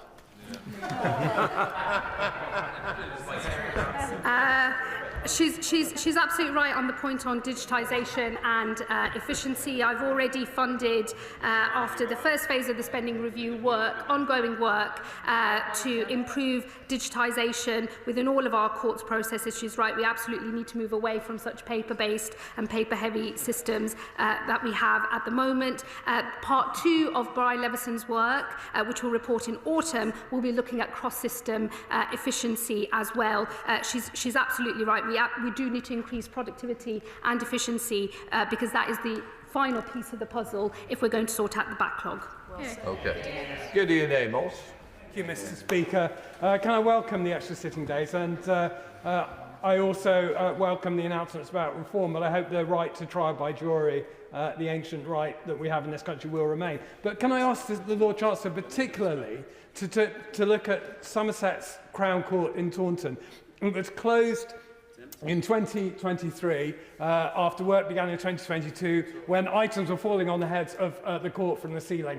We've just been told another whole year it will be closed. And whilst that is closed for another 12 months, victims of crime will have to travel tens and tens of miles further. We have even court users sleeping under a bush because they can't travel back and forth. We need to get our Crown Court open. Will she please look at expediting those works to get our Crown Court open again? I thank the Honourable Member for his question. I'll make sure that he gets a meeting with the Courts Minister to talk about the situation in Taunton. Thank you, Mr. Speaker. Mr. Speaker, I'm slightly worried about the party opposite, who appear to be the arsonists, who are now complaining that the fire brigade is turning up too late to put out the fire when they were the one that set it in the first place. And I do worry that they don't understand the magnitude of the challenge and scale that they left behind, because I've heard it from people in my own constituency who have been waiting years to have a court case, which is getting worse. But the honourable gentleman should take. If the honourable gentleman would spend more time providing leadership rather than auditioning for it, he would own up to his own failures in this House, and he would say how much the Conservatives left this country in a mess. But what I wanted to ask the Secretary of State is, courts aren't run just by judges. There is a lot of support staff in courts who make the court system run. So can she tell me what conversations she's had across government to make sure that those staff are also available, to make sure that as many courts are available as possible? I think the Shadow Lord Chancellor is having such fun with his audition for leadership. It would be a shame to seek to deprive him of it. My honourable friend says they don't understand the party opposite, the mess they've left behind. I wonder, instead of they don't understand, they simply don't want to, because a party that was willing to reckon with the mistakes that they made in office would at least have started with some humility and perhaps an apology for the mess that they left behind. And he's right to point out that we're talking about a whole system approach. One of the reasons why the situation with the backlog is scheduled to get worse, no matter how many Crown Court sitting days you have, is because you've got an influx of cases into the system. That's actually a good thing because it means that the police are doing their job, prosecutions are being brought, but the rate of demand coming into the system is far outstripping, even at maximum capacity, the disposal of those cases. The case mix is more complex. It needs a system-wide response. That's what this government is providing. Gavin Williams. Thank you, Mr. Speaker. When does the Lord Chancellor expect the additional places as being provided to start bearing down on the remand population? The honourable gentleman is absolutely right to refer to the issues with the remand population. To deal with the issues with the remand population, which is growing, it's currently at 17,000, has a big impact on prison capacity. That's why I increased magistrates' court sentencing powers a few months ago. It's why I've increased Crown Court sitting days, and it's why we've got the record allocation next year. The demand coming into the system is one of the reasons why bearing down on remand has been particularly challenging, but it's something that we continue to work with the judiciary on. Listings are, of course, a matter for the independent judiciary. Mr. Speaker, I would have expected a little bit more humility from the benches opposite. They left a legacy of chaos in our prisons, huge court backlog, and what we're dealing with here fundamentally is the backlog that they left behind. And the Minister has set out a process for dealing with the growing backlog, but it's ultimately lays at the door of the Conservative Party, who left the place in chaos. So does my right honourable friend think, shouldn't we be hearing an apology from the people opposite, rather than claiming some... Sorry does seem to be the hardest word for the party opposite. I have long since stopped waiting for that apology. All I would observe, and I say this with 14 years of opposition experience under my belt, parties that don't acknowledge their own mistakes and sort themselves out rarely get elected. Gavin Robbins. Much, Mr. Speaker, and in welcoming the statement, can I say that it would reserve judgment on whether we need an additional court, an intermediary court, particularly if that's going to be resourced from the existing magistrates and Crown Court system. But can I ask the Lord Chancellor, particularly following on the question from Stratford, if we have a backlog in England, we have a backlog in Northern Ireland, and people are on remand for too long, increasingly people are being released following conviction with time served, and there's no opportunity for rehabilitation whatsoever. Will the opportunity to rehabilitate offenders whilst on remand form part of the Brian Levison review? Well, look, he's absolutely right to raise the issues relating to remand. We do have a problem with the remand population. It's why I've already been making the changes that I've highlighted, and it's why the work of both reviews, the one being conducted by Sir Brian Levison, looking at once-in-a-generation court reform, and also by David Gorkin, the independent panel, looking at sentencing, is so crucial, because it is essential that not only do we bear down on the Crown Court backlog, but that we also get our prison capacity back into balance and have a sustainable prison system in this country. Mr. Speaker, criminal justice was an easy target for Tory austerity cuts, and it always impacts the people with the smallest voice. Rape victims in Truro and Falmouth have come to me with waits of years for their cases to be heard and having hearings cancelled at the last minute. So I very much welcome this investment. I would ask for more detail on the case for a new court to sit between the magistrates and the Crown and how that may work. On the possibility of a court that sits between the magistrates and the Crown, that's something that Sir Brian is considering, and she'll understand why I would want to wait until he has made his recommendations. But it's one of a range of options of different ways in which we could change policy in order to bear down in the long term on that Crown Court's backlog, and we will consider his recommendations and bring forward legislation for those that we want to take forward in the spring.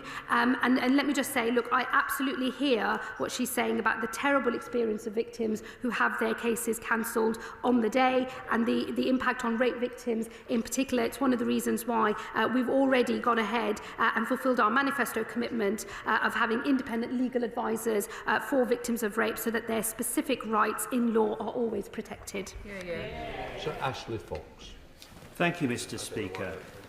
The Lord Chancellor has been in office for 8 months today, and whilst her announcement of additional sitting days is welcome, it is regrettable she didn't make this statement 7 months ago. There is only so long that she can blame the last government for the Crown Court backlog. We all know that the pandemic was largely responsible for the very substantial increase. We know that the Lady Chief Justice has offered the Lord Chancellor a further 2,500 sitting days. Would she say why she's not taking advantage of that? There are currently too many people on remand for too long. And it's clear that even the announcement she's made today will not lead to a reduction in the backlog. So we need a structural change. So will the Lord Chancellor give serious consideration to the creation of an intermediate court so that we can reduce this backlog more quickly? I would just gently remind him that the Concordat process that I have concluded with the announcements today is earlier than the one that I inherited from his party. So we have been cracking on. I've been getting on with the job. I increased sitting days immediately. I've taken every opportunity to increase sitting days further, and I've now made a record allocation. He says that the Lady Chief Justice has offered more sitting days. He'll know, of course, the Lady Chief Justice isn't able to offer sitting days. What she's able to comment on is maximum judicial capacity, which she has done so as is appropriate, in order to make sure that those sitting days are capable of being sat in the Crown Court. I have to consider the wider system capacity issues. That is about the availability of legal aid, it's about prosecutors, it's about defence barristers as well. That is why at the unprecedented record level of 110,000 Crown Court sitting days, I can say the system overall, not just judicial capacity, but the overall system has the capacity to meet these days. Thank you, Mr. Speaker. Yesterday, the Public Accounts Committee published a report in which said the Razzo case, that's the rape and serious sexual offences, were taking so many years to come to trial. When I was a Shadow Justice Minister for a number of years, at that dispatch box, I was asking the previous government day in, day out, as to what they were doing to try to reduce the court delays. 14 years, they did nothing. Now, this Lord Chancellor, in 8 months, has provided 110,000 court sitting days. So, would the Lord Chancellor agree with me that the expression that comes to mind is the case of the pot calling the kettle black? I can tell my honourable friend that many expressions have come to mind as I've been listening. Some of the drivel from some of the members opposite, not all of which will not fall foul of Erskine May, so I will keep my counsel on that. She does refer to the Public Accounts Committee report, and I will just gently observe, I was a long-term member of that committee myself. I have the highest regard for the Public Accounts Committee, but I do reject the criticism they have made, because this is a government that clearly has a plan, not just on funding and resources for the Crown Court, but also on the reform that will ultimately be needed to get the system into balance. Wild. Thank you very much, Mr. Speaker. Despite this announcement, the backlog will increase, but when cases do go to court, it's important that offenders serve the sentence they're given. So following the Lord Chancellor's trip to Texas, where some prisoners serve as little as 25% of their sentence, will she rule out adopting such a soft sentencing policy?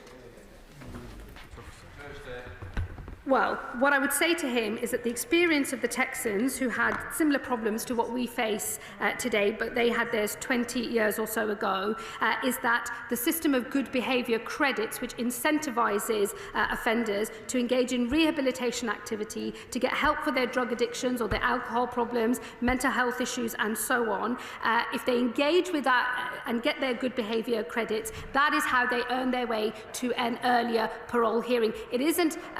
It is the definition of a tough system, because it says to offenders, you have to do something good in order to earn the possibility of an earlier release. It is a system that is well worth learning from, because their reoffending rates are very low compared to ours.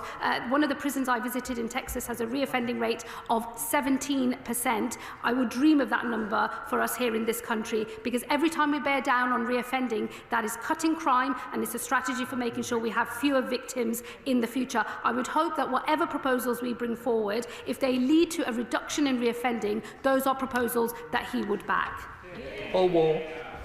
Mr. Speaker, in June 2024, in the dying days of the last Conservative government and after 14 years of their rule, there emerged a shocking statistic. 60% of rape victims were withdrawing from the court process, mainly because of court delays. Isn't that a damning indictment on any government that has taken power in this country? And what is she doing as a result of today's announcement that will help reduce that awful decision taken by so many rape victims? He's absolutely right. The figures that he notes are a damning indictment of the legacy of the last Conservative government. The announcement we've made today will bear down on that court's backlog, and it will mean some rape victims get their cases heard as cases move through the system more swiftly. It's also why we've already implemented our manifesto commitment on independent legal advisors, because we know that in addition to delays, one of the things that causes many rape victims to drop out is inappropriate requests for personal information that go beyond what the law requires. And so those independent legal advisors will ensure that the rights in law of rape victims are respected and that the process does not feel like it is re-traumatising women who are already going through so much and who are waiting for their day in court to have justice done. Bob Blackman. Thank you, Mr. Speaker. Harrow Crown Court has got 8 courtrooms and could help alleviate the capacity problems. Sadly, it's been closed since 2023 as a result of finding rack in the roof. It was supposed to open last year. It was then extended to April 2025 this year. It's now being said it won't open for a further year.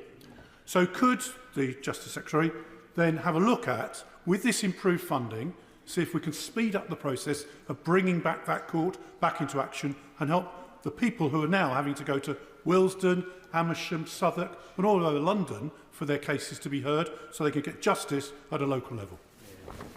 I absolutely understand his frustration and that of his constituents. I understand the problems at Harrow relate to RAC and the delays are due to contractor issues. I will make sure that we write to him with a full plan of what we anticipate will happen to get the Crown Court back into use. I hope he will recognise that we have a record investment also being announced today on Crown Court maintenance. It is up by £28.5 million and that will go some way to alleviating some of these maintenance issues.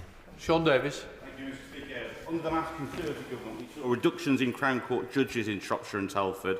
We saw courtrooms empty for years while victims waited for years for their trials to take place. And now with Labour, we've got an extra Crown Court judge, a remand court back in the county, and extra Crown Court sitting times. I've heard from magistrates and Crown Court judges in my area that defendants are opting for Crown Court trials because they know it will take years to conclude. Can we make sure that does not happen in future? And Mr. Speaker, just in regards to the backlog, we should absolutely tackle the backlog.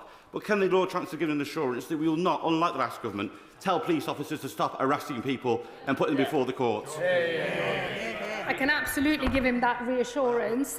This is the government that will deliver 13,000 extra neighbourhood police officers, because we're absolutely clear that we need neighbourhood policing and bobbies back on the beat in this country. He's right to note that the size of the backlog and the structural problem with that backlog means that many defendants are gaming the system. And they know that they can take their chances, wait it out, and hope that either the victim gives up or for some other reason the case just simply never gets to court. That is why, in addition to the record funding, we have to consider once-in-a-generation reform of our Crown Courts. Sir Julian Lewis.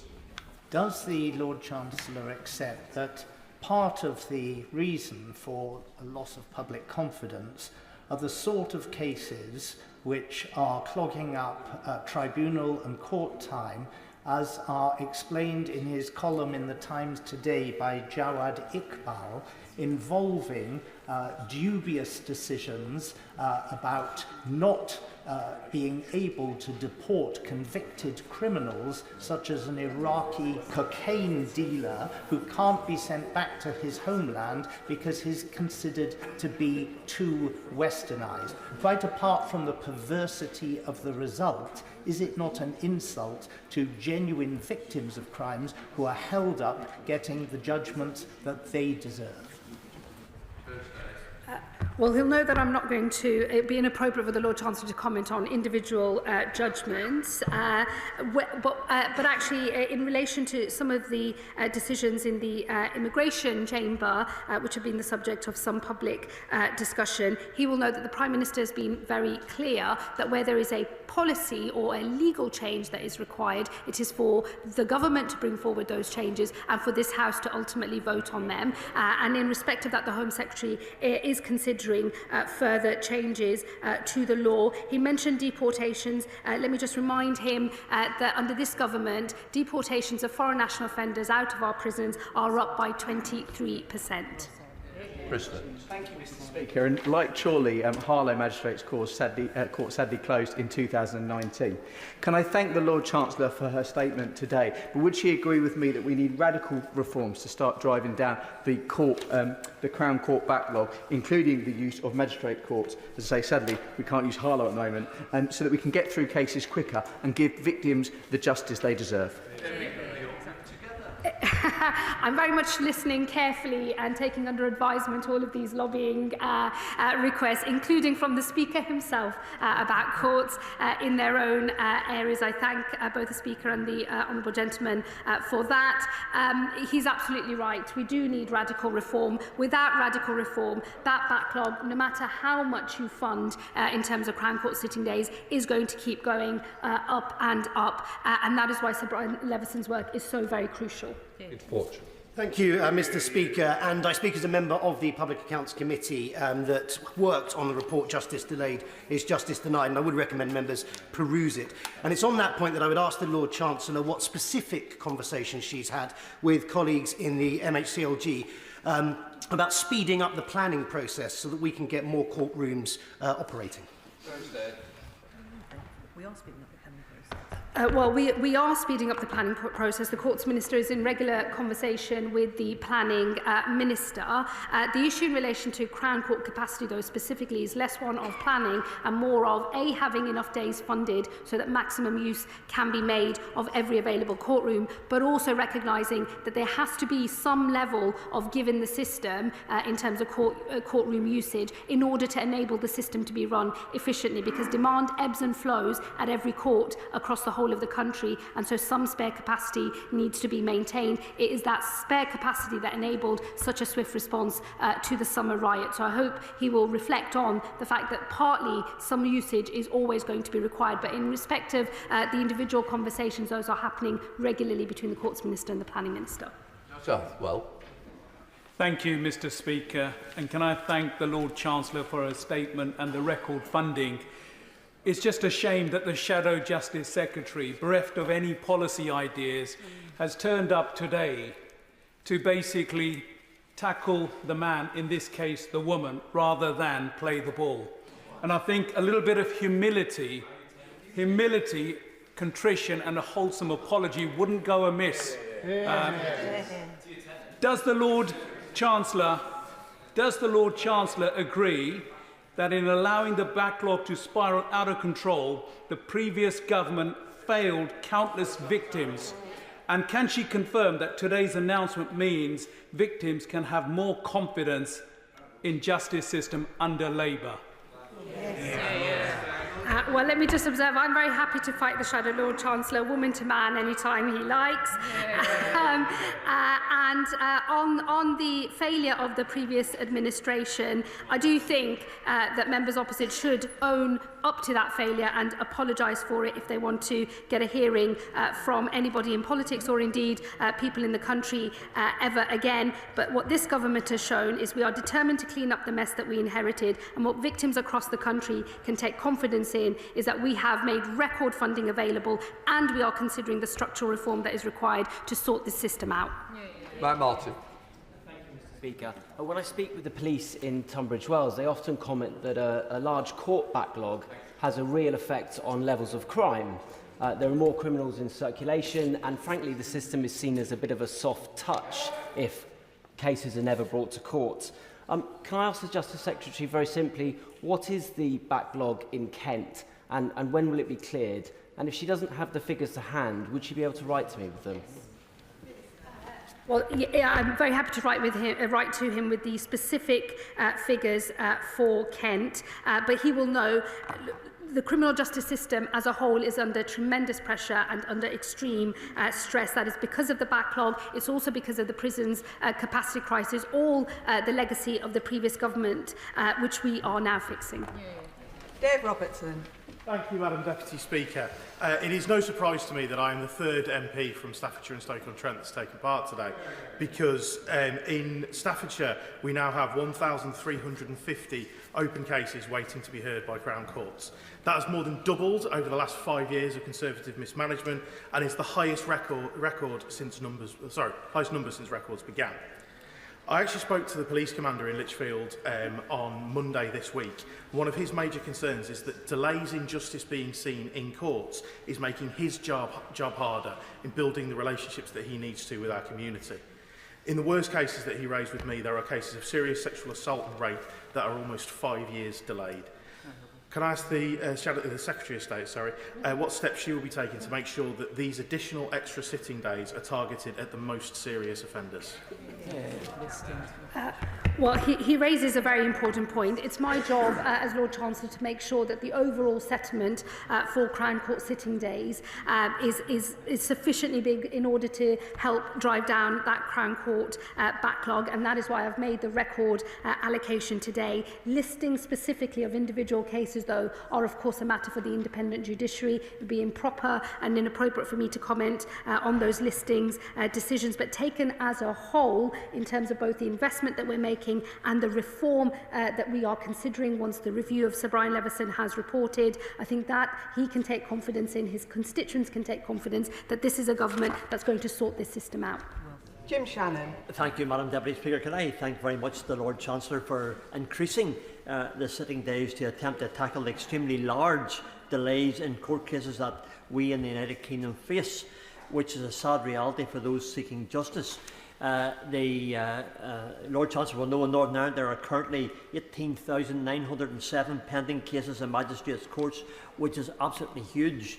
So, given that the drastic increase in cases regarding violence against women and girls in Northern Ireland, can I very gently ask the Lord Chancellor what discussion the Honourable Lady has had with the Policing and Justice Minister to help reduce and address court cases and their delays in the province? Thanks so much. It's always a pleasure to respond to the honourable gentleman. I thank him for his remarks welcoming the announcement today. The Parliamentary Under Secretary of State will be meeting with devolved justice ministers very soon, and we will update him on the work that we are doing with ministers in Northern Ireland. Julia Buckley. Madam Deputy Speaker, and could I associate myself with the remarks of my honourable friend and neighbour, also from Shropshire, in welcoming today's much-needed funding announcement, and particularly those structural reforms to increase capacity. In my constituency of Shrewsbury, we currently have no working magistrates' court, despite being the county town for 350,000 residents. So will these reforms also enable and support the very pragmatic question of reallocating courtrooms between Crown and magistrates' use for areas like us in Shropshire? So when we're unlocking that spare capacity, it's quite specifically in towns like Shrewsbury that are better served by public transport for all of our rural population. I thank the Honourable Lady for her question. The principle of local justice is incredibly important to this government, and we will endeavour to make sure that that is at the heart of all of our proposals and changes that we will make in the future. And we've also increased recruitment into the magistracy as well. Lawrence Turner. Madam Deputy Speaker, and I welcome today's announcement. Recruitment and retention challenges have limited access to justice in recent years. So can the Lord Chancellor outline what steps she is taking to ensure that we have enough barristers and solicitors so that courts get through as many cases as possible? He's absolutely right to raise the question on availability of lawyers. That's why this government has already increased criminal legal aid by up to £92 million, and it's why we've increased the number of prosecutors as well, and we'll be bringing forward more changes in the upcoming Victims Bill to increase the availability of certain types of lawyers to do prosecution work. Nestle Chalisken. much, Madam Deputy Speaker. And can I thank the Minister for her Secretary of State for her statement. As a member of the Public Accounts Committee, I've recently heard details of the shocking state of disrepair in recent years of our courts. And the most recent report identified the Nightingale courts that were set up under the previous government as a way to deal with the backlog of COVID. Many years on, those Nightingale courts, some of which still exist, and in some cases are costing 6 times more than a normal court. Can the Secretary of State give us reassurance that they will continue to close and that we can direct that money into the very courts that need the repairs? My honourable friend raises an important point. We're keeping the situation in relation to Nightingale courts under review, where they're making a contribution that is assisting with case flow through the system. I think there is a case for keeping them, but it is something that is under review, and the Courts Minister will be happy to write to her with further details. Jake Richards. Thank you, Madam Deputy Speaker. I've only been in this House for a few months, but I must admit I'm absolutely staggered by the chutzpah of the party opposite in their attitude to this issue. Most of them have left, but when they were here, their attitude to this issue. In a competitive field, the state of our criminal courts and our criminal justice system perhaps wins the award for the most acute crisis that is the result of the legacy of the last government. I really welcome the statement today, in particular the emphasis not just on capacity but productivity. Can I just push the government as to whether that approach will be taken also in our family courts? I welcome the investment into infrastructure and capital spend in family courts, but also we need to look at how we can improve productivity there too. My honourable friend makes an incredibly important point on productivity, and it's why the second phase of Sir Brian Everson's work is so crucial. He'll know that we have expanded our Pathfinder pilot, which is a really important, and we think it's making a really important contribution to the flow of cases through the family court, and it's something that we're keeping under review. That concludes the statement. Point of order, Richard Holden. Thank you very much indeed, Madam Deputy Speaker. There is real concern in Basildon and Billericay about the closure of the South Green surgery, and I've raised it in Parliament a couple of times, including oral questions, where the Health Secretary told me that this would be a matter for my ICB. And he would be happy to make some introductions. However, in a written response, a written question, the member for Aberfan, the Health Minister, told me that there were new powers in the Health and Care Act 2022, which meant that the Secretary of State could indeed intervene with new powers introduced on the 31st of January, which would new powers introduced on the 31st of January 2024. This has caused real confusion amongst my own constituents, particularly 3,500 who've led a petition led by Justine Norris and Vivian Conway, and my excellent local councillors who've been doing all they can to raise this issue. What can the Speaker do to ensure that ministers don't give my constituents accidentally misleading answers to questions, and ensure that ministers will correct the record where they do make mistakes? I am grateful to the honourable member for giving notice of his point of order.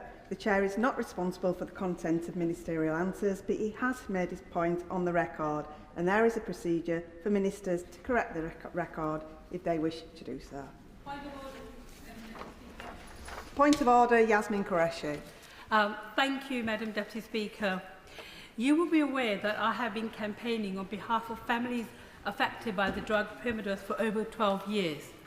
In December 2023, the government agreed to look at new evidence that links Primados to babies that were born with deformities.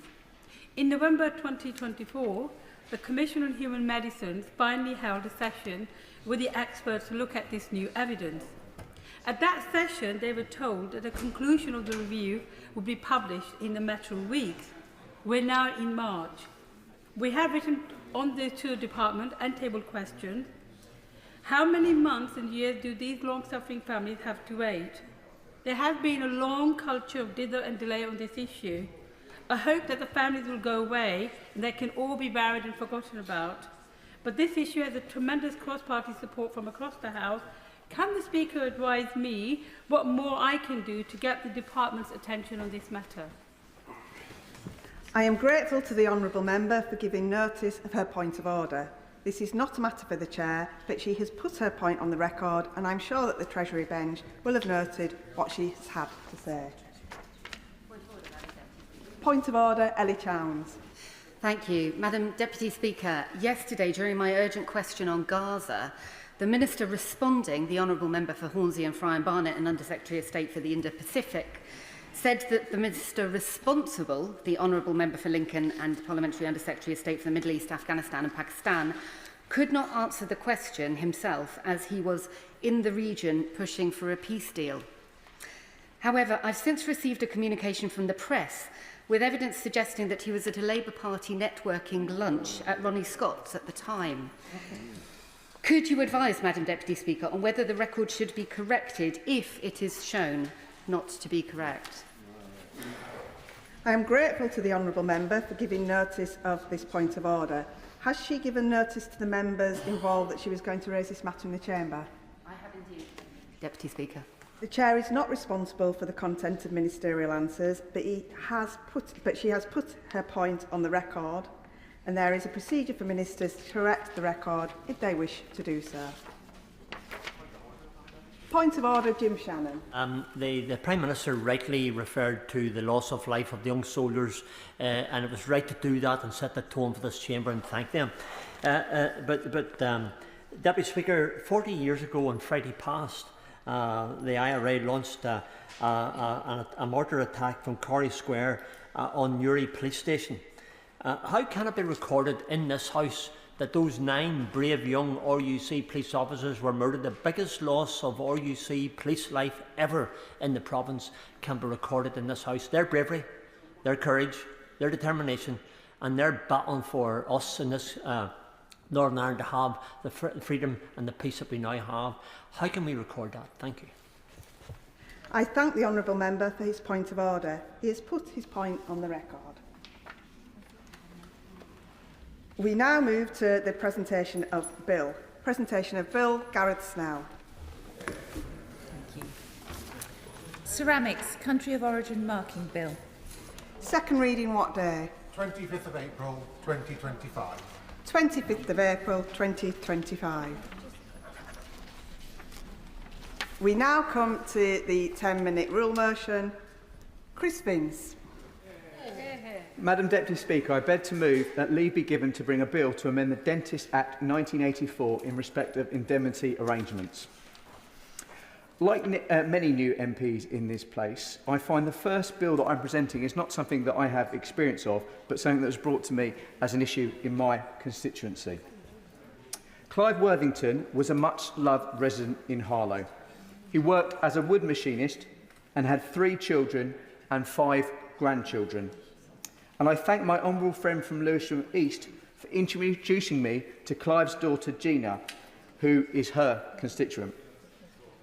When I first met Gina, she described her father as fun-loving, full of life, someone who'd enjoyed sport and playing with his grandchildren. However, in 2008, Mr. Worthington had dental implants. Despite several follow-up operations in the years that followed, the procedure was unsuccessful and left Mr. Worthington in agony. Mr. Worthington was awarded £117,378 in damages and legal costs at Chelmsford County Court in November 2019, one of the highest payouts for dental negligence in the UK. However, the dentist who carried out the work was only covered via her membership of the Dental Defence Union, DDU. Organisations like the DDU are not insurance companies, but they offer professional indemnity on a discretionary basis for members against the risk of dental negligence claims and professional conduct proceedings. The British Medical Association describes discretionary indemnity as where legal and financial assistance is provided at the discretion of the provider. For example, not backed by an insurance contract between the healthcare professional and the provider. Due to this loophole, Mr. Worthington did not receive compensation, and in 2022, unable to stand the agony and in feeling as though he had, and I quote, lost faith in the system, Mr. Worthington took his own life.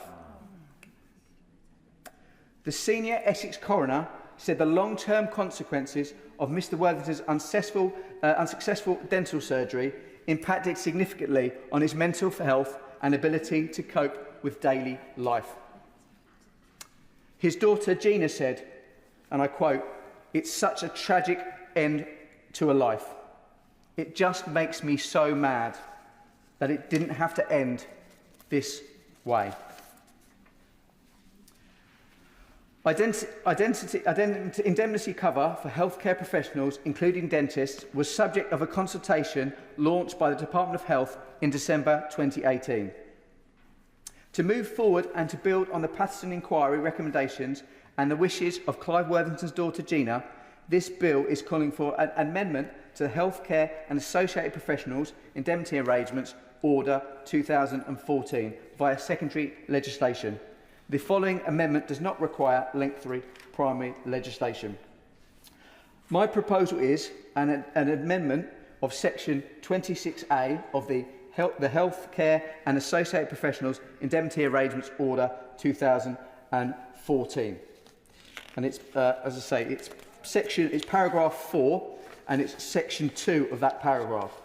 Amendment on section 26A, paragraph 4, and it's part 2 of that, which currently reads, for the purpose of this section, an indemnity arrangement may comprise of A, a policy of insurance, B, an arrangement made for the purposes of indemnifying a person, or C, a combination of the two.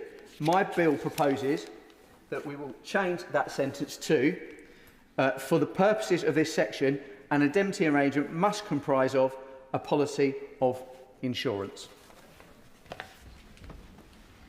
The question is that the honourable member have leave to bring in the bill. As many as are of that opinion say aye. Aye. Of the contrary, no. I think the ayes have it. The ayes have it. Who will prepare and bring in the bill? It will be Jen Craft, Josh Dean, Will Stone, Charlotte Nichols and myself, Madam Deputy Speaker.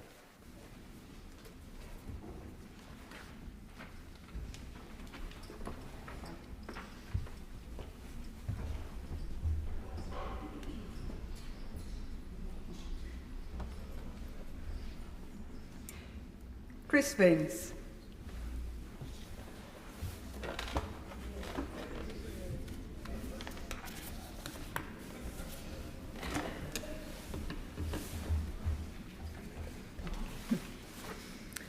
Dentists Indemnity Arrangements Bill. Second reading, what day? 18th of June. 18th of June. Oh, 13th of June, sorry. 13th of June.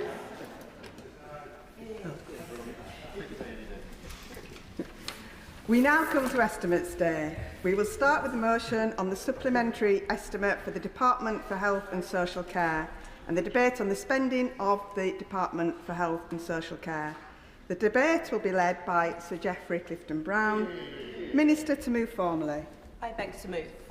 The question is as on the order paper. Sir Geoffrey Clifton-Brown. Madam Deputy Speaker, thank you for granting us this opportunity to debate this supplementary estimate, which will be an opportunity for all members of this House to look at the PAC report on health and discuss how the money might be spent in different priorities. So I'm honoured to introduce this debate as Chair of the Public Accounts Committee, the first estimates debate on the supplementary estimate of the Department of Health and Social Care. I made this application jointly with the member for Oxford West and Abingdon, Chair of the Health and Social Care Select Committee, and my right honourable friend, the member for Salisbury and South Wiltshire. The Public Accounts Committee, as members of this House will know, is one of the oldest committees of this House and exists to protect taxpayers' money and ensure that their pound is being used effectively. I think it goes back to about 1867. Unlike other committees, we do not take evidence from government ministers, but we take evidence directly from permanent secretaries and the most senior civil servants and public sector officials. We use the National Audit Office to provide audited accounts and value for money reports, and we produce reports of our own with recommendations to government that they have to formally respond to as part of the Treasury Minute. At this point, Madam Deputy Speaker, I would like to pay tribute to Amanda Pritchard, who has just announced that she will be stepping down as the Chief Executive of NHS England this summer. She has overseen the NHS at a time when it has been under so much pressure post-pandemic, and I wish her well in her future endeavours. I'd also like to congratulate Chris Wormold on his promotion to Cabinet Secretary. However, these vacancies at the head of NHS England and the department provide an opportunity for completely fresh thinking within the NHS. Yes, of course I can wait for the Very Chair. briefly, I'm very grateful to him for giving way. May I echo the thanks to Amanda Pritchard for her time at the head of NHS England, and would I also welcome the appointment of Dr Penny Dash as the new chair of NHS England. He is right to say that this is a really important moment in the future for the National Health Service. Well, I thank the Chair of the Health and Social Care Committee for those endorsements on these very worthy work that these all individuals do put in the Health Service. So the Department of Health and Social Care is one of the highest spending departments in the UK, with a total departmental expenditure limit standing at a huge £210.1 billion. And I don't believe anybody believes that the NHS is working at optimal productivity. NHS England is the largest quango with the highest budget in Whitehall.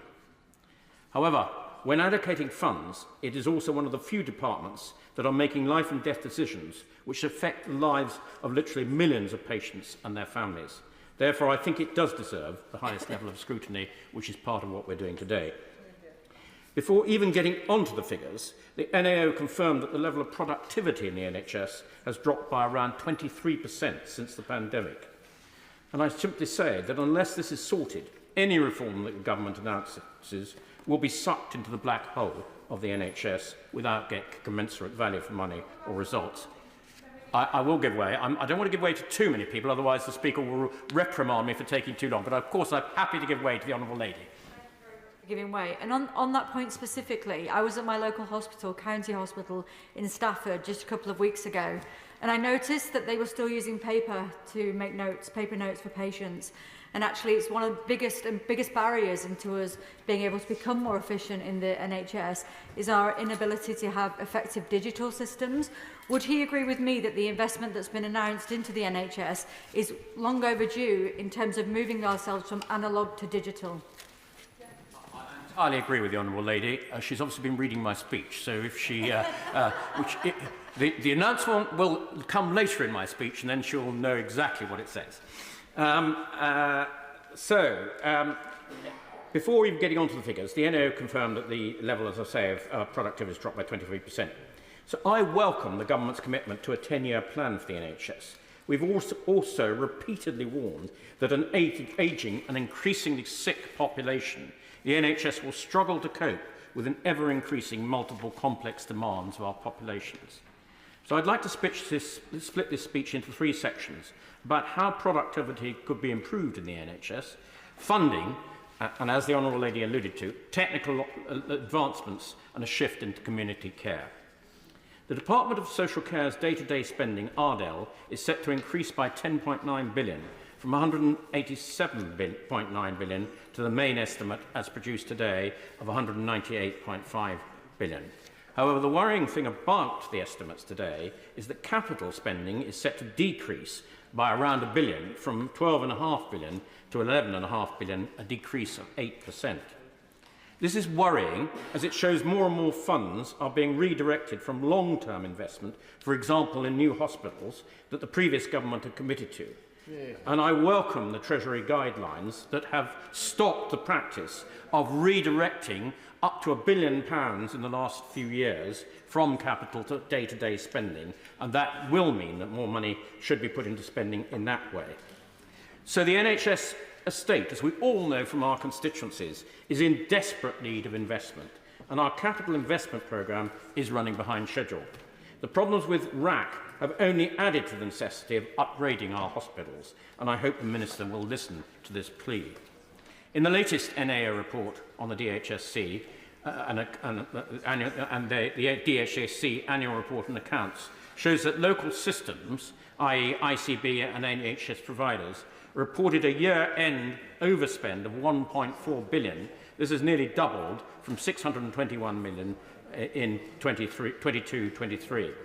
And this was despite an extra £4.5 billion of additional funding during 23-24, which was to support pay deals for non-medical staff, mitigate any impacts from industrial action, and money to address the costs of new pay arrangements for doctors and dentists.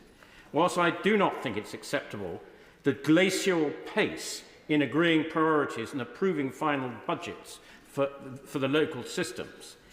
And in November, our committee was shocked to hear that in the last 2 years, those local systems, ICB and others, had not had their financial plans approved by the department until June and May, respectively. That is 3 to 2 months after the beginning of the year end.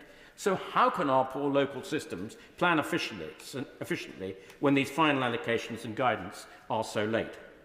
However, if the department's main accounts were finalised much sooner, it would mean that our local systems would be able to have their money allocated in a more timely way, and therefore wastage and inefficient spending would be much less likely to occur. So I welcome the Secretary of State's prognosis that the NHS is far too big and complicated. There should be a shift towards allowing NHS trusts more control of their own budgets, as clarified in the 25-26 priorities and operational planning guidance that was published in January. I believe that by moving more funds directly to NHS trusts and ICBs and local systems will improve accountability and give them a level of flexibility about how their funds should be spent better, rather than just focusing on targets and directives. For example, if they were to run a surplus because they'd run their operations so well, rather than returning this money to Whitehall, they could reinvest it in capital projects that are desperately needed. And this also goes hand in hand with the need to improve productivity.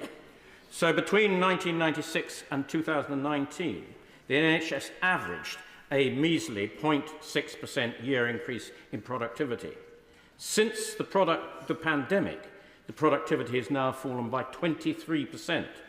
And in March 24, the Conservative announcement that the NHS would receive £3.4 billion of capital investment for digital improvements between 25 and 26 and 27-8. This begins to start to address the point the Honourable Lady was mentioning. As part of this investment, NHS England is committed to achieving an ambitious average productivity improvements of 2% through the years 29 to 30. Just a second. However, those digital improvements that, presaged by that additional £3.4 billion have not yet been fully actioned. I give way to the Honourable Gentleman. To give way, and I thank you for his speech and the scrutiny he's giving the NHS, which I think is really, really important. I wonder if he would agree with me that part of the issues we're talking about with productivity, and he reflected on the fact that that has been made worse, since the pandemic, is to do with the mental health of staff, and actually that's something that needs to be looked at. And supporting our NHS professionals to be as productive as they possibly can be includes looking after their health and their mental health as well. That's exactly right. The NHS employs an enormous number of staff, over 1 million people, I think. And of course, their conditions of work are really important if we are to retain them. And that does mean that their mental health needs close attention where they have got problems. And if the NHS can't help with mental health, who can? So I think the Honourable Gentleman hit on a really important point, actually. One of the reasons that productivity is not improving more is that there are 19% more staff in the NHS, but they're only seeing 14% more patients. At our hearing, the NHS officials stated that this was due to more complex and acute health needs, meaning longer stays in hospital. But I also understand, to the Honourable Gentleman's point, that it was due to staff sicknesses, absences, and the ongoing then workforce industrial action that affected most patients last year, making targets more difficult to meet. And I don't know about other honourable members, I'm still getting emails from constituents who have had their appointments and operations cancelled at the last minute due to that industrial action, and they're still waiting for their procedures to be rearranged. So along with staff, technology plays a big role in improving efficiency and productivity. And in 25-6, the Priorities and Operation Planning guidance that the government stated that the NHS organisation will need to reduce their cost base by at least 1% and achieve 4% improvement in their productivity. Now, I understand that these figures are hard to pin down due to the NHS still negotiating with bodies like the ONS on precisely what the definition of productivity is and how it can be measured. So even if the numbers for productivity are disputed, we've still not seen, and I would say this to the Minister on the front bench today, we've still not seen a plan about how these productivity gains can be achieved, and the committees believe that NHS England have produced unrealistic estimates. So we really need to know what is the government's, the department's realistic estimate of what productivity gains can be achieved over the next few years. Without significant productivity gains, the NHS will not substantially reform waiting times and achieve best value for money for the very large amount of money we spend on it. We spend, on average, around 4% increase in real terms each year, when the economy is only growing at 1%, which is completely unsustainable in the long run. If we go back to 2013, the Secretary of State for Health had set a challenge to the NHS to go paperless by 2018. Clearly, as we all know, this has not happened because the NHS is still using fax machines. In a digital age of AI, this lack of modernisation produces a risk to patients and a risk to employees in the NHS. Investing in better technology would help with the government's ambition to shift more care into the community. Community health care can take many forms, from GP surgeries, community hospitals, pharmacies, dentists, social care, and so much more. I fear that when we talk about the NHS budget, we predominantly focus on hospital care, rather than the care that most of our constituents need every day. And indeed, Lord Darcy, in his report that was commissioned by this government last year, said that the NHS budget is not being spent where it should be. Too great a share being spent in hospitals, too little in the community, and productivity is too low. And this is where I'd like to pay tribute to our GPs and all their staff across the country, especially in the North Cotswolds. Our GP surgeries are usually the first point of contact with our NHS. From antenatal services, blood tests, vaccination, and so much more, they offer a number of services that could be termed as preventative care. Now, we as a committee did question NHS officials on their prioritisation of preventing ill health rather than treating it, and avoid much more expensive hospital interventions in the future and a much better patient experience. And their reply was that they had little additional headroom to grow preventative services. Yet the public health grant used by local authorities to commission preventative measures such as health visitors and drug and alcohol services is expected to fall in value next year by 193 million, despite the government's commitment to maintaining it in real terms. I really can't stress enough, Madam Deputy Speaker, how I believe that we should be paying much more attention to prevention rather than cure. It is so important. NHS England said that rather than moving funds, there should be a focus on the role of GPs and how they can advise their patients. Although, according to the Royal Society of General Practitioners, more than 90% of patients' direct experience of the NHS is through primary care and GP practices, but currently less than 10% of that total budget is spent on primary care. I just do think, and I say to the Minister very gently, we're getting our priorities wrong here. So as a committee, we've recommended that the government should clearly define what counts as health prevention spending within the next 6 months and track that spending annually. ICB should also be given more flexibility as how they can spend their money, which might, for example, include redirecting to more community settings who are closer to patients. It might also include redirecting funds to help manage discharges from hospital. And according to the House of Commons Library, the latest data shows that an average of 12,340 patients per day last year remained in hospital despite being clinically fit to be discharged. And even though there is a slight decrease from last year of 1.2%, I do believe that more can be done to ensure patients who are well enough can leave hospital into the community and be closer to their families. This will require better working between social care and hospitals.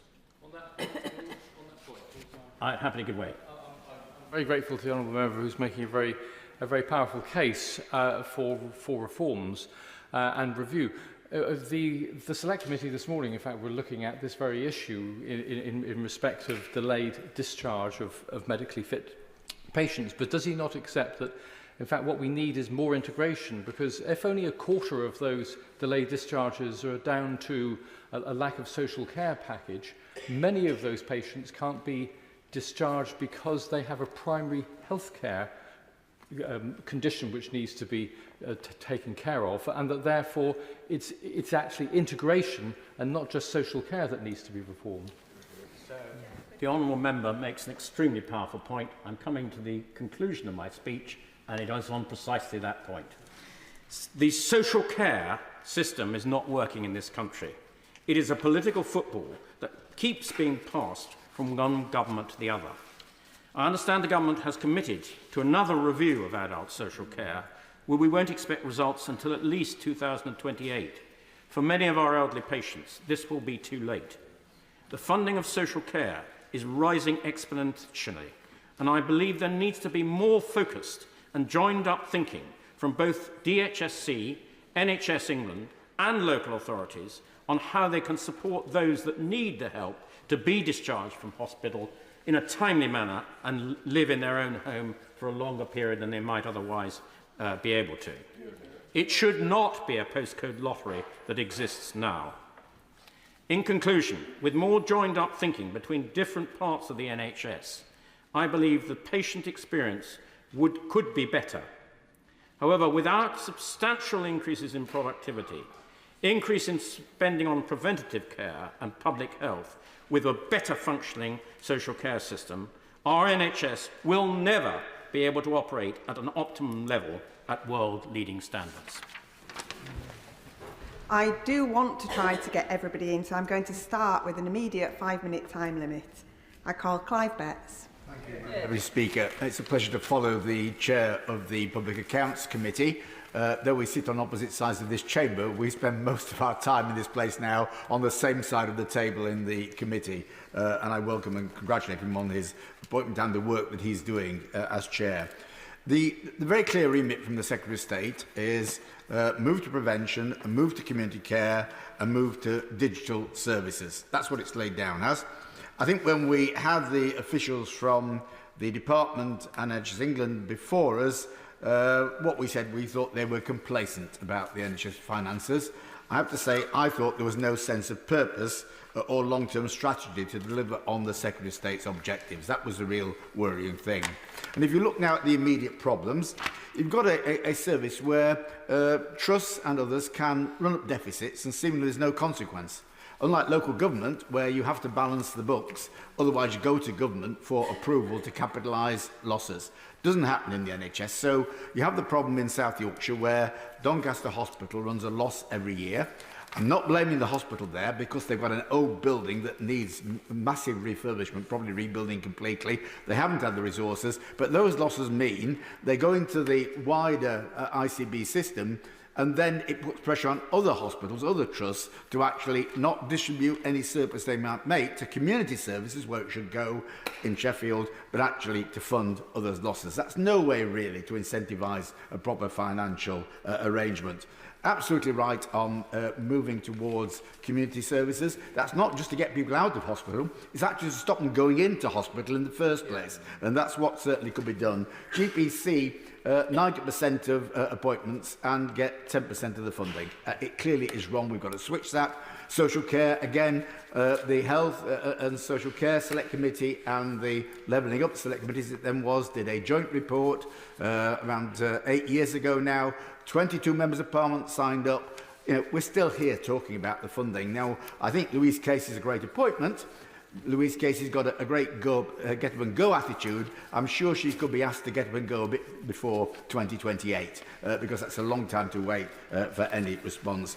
We should be looking a lot more about moving services out of hospitals. There is a proposal around, and I say around because the NHS doesn't tend to act very quickly, for a diagnostic centre at Crystal Peaks in my constituency. The south east of Sheffield is a long way from the two teaching hospitals, so to put services there like MRI scans and ultrasound scans, X-rays, CT scans, and GPs working with consultants who come to see patients in their clinics in the community would actually save money and provide a better patient service, but it seems to get locked up in the NHS financing about the commissioning and who gets paid what to see who when. Really, we've just got to unravel that and recognise that services can be made to improve significantly. Digitisation, of course, the fax machines are legendary, but the other week I had to change a hospital appointment a couple of times. They're really helpful in changing it. I didn't merely get 3 emails and 3 texts. I actually had 3 letters in the first class stamp on them, all for one appointment. This is just a complete waste of money.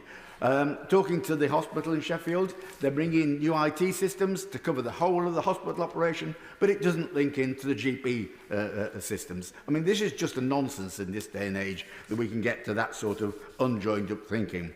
A couple of other issues I could raise. The consultants who's been treating me for the last 7 years, hopefully very successful at this stage, for myeloma, has got an idea that given you have to have so much chemotherapy, which you go through, probably at least 6 different sessions, twice a week, then people have to go into the day ward to get those sessions. All right for some people. They're very helpfully rearranged my timetable to suit me coming down here and going back. For many people, that isn't possible, particularly if they come into a specialist unit many, many miles away. He's developed an idea for home chemotherapy. It works, it's good.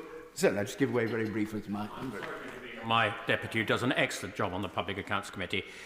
Before he joined the committee in the last Parliament, we went to Denmark, and they do precisely what he's just saying. Treat chemotherapy in people's home where they have a history of not reacting to it. Absolutely, obviously done with the clinician's approval and with the patient's agreement. This idea's been around for 2 years now. It's again lost in the labyrinth of NHS discussions and boards and committees.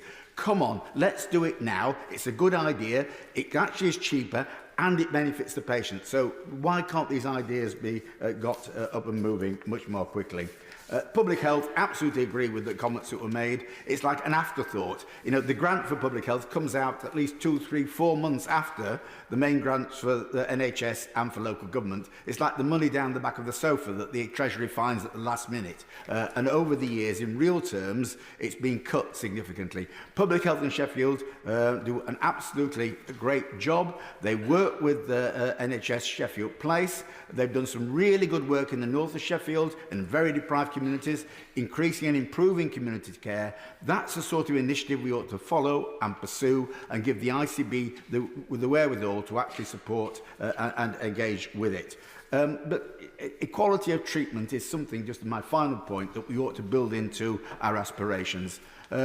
In Sheffield, you go from one end of the city to another, and life expectancy changes by 10 years. That's simply not acceptable. Yet when we come to look at child vaccinations, GPs get paid by the number of vaccinations they do, which actually means that those GPs with the easy patients to reach in probably wealthier areas get a lot more money for doing the vaccinations than those who are really struggling to engage with deprived communities. That sort of initiative from the NHS is wrong, and we need to correct it. Oh, John Glenn. Thank you, Madam Deputy Speaker, and it's a privilege to make a contribution in this important seasonal debate, and I would pay tribute to my friend, the member for North Cotswolds, for bringing this debate to the House, and I would commend him on the work that he's doing, chairing the Public Accounts Committee. And as he set out, there are a number of enduring challenges that the NHS faces. Productivity, the integration of different systems, the challenge of public health, and the enduring issue of social care and how local authorities can actually provide the space for the NHS to deliver some of the outcomes that we all aspire to. Now, I spent some of my time prior to the election in the Treasury, and every fiscal event that I was part of, in whether as a PPS to a Chancellor, as an Economic Secretary or as Chief Secretary, more money was given to the NHS. An attempt was made before every fiscal event to ensure that all the relevant stakeholders made the right positive statements about the new commitments made. And yet, 6 months or 12 months later, there was another pressing financial challenge. And I say that because it is frustrating. We all come to this place to try and find enduring solutions to problems that are quite complicated. And I wanted to make some observations about the challenges of multiple systems operating effectively in allocating resources. In my own constituency, I met with, and I'm sure we all do, meet with GPs regularly. And I met with Dan Henderson, who's a partner at Salisbury Medical Practice.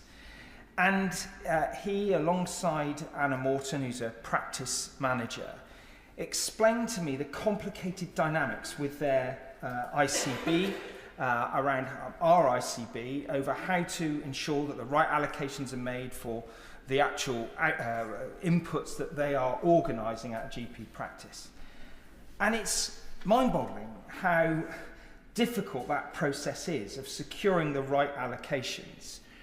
And the lack of ability, really, to plan effective systems over 1, 2, 3 years and beyond, because this budget cycle is so sort of overwhelming in terms of managing that health system. And I think we have got to, if we are going to tackle this productivity challenge, we've got to come to terms with those connection points between ICBs, between GPs, between local authorities, and how we actually embed behavioural shifts that give us that productivity lift. The second area I wanted to touch on, which I think, despite the record 200 billion of funding into the NHS, is the problem of public health and coming to terms with how we consume health services as a country.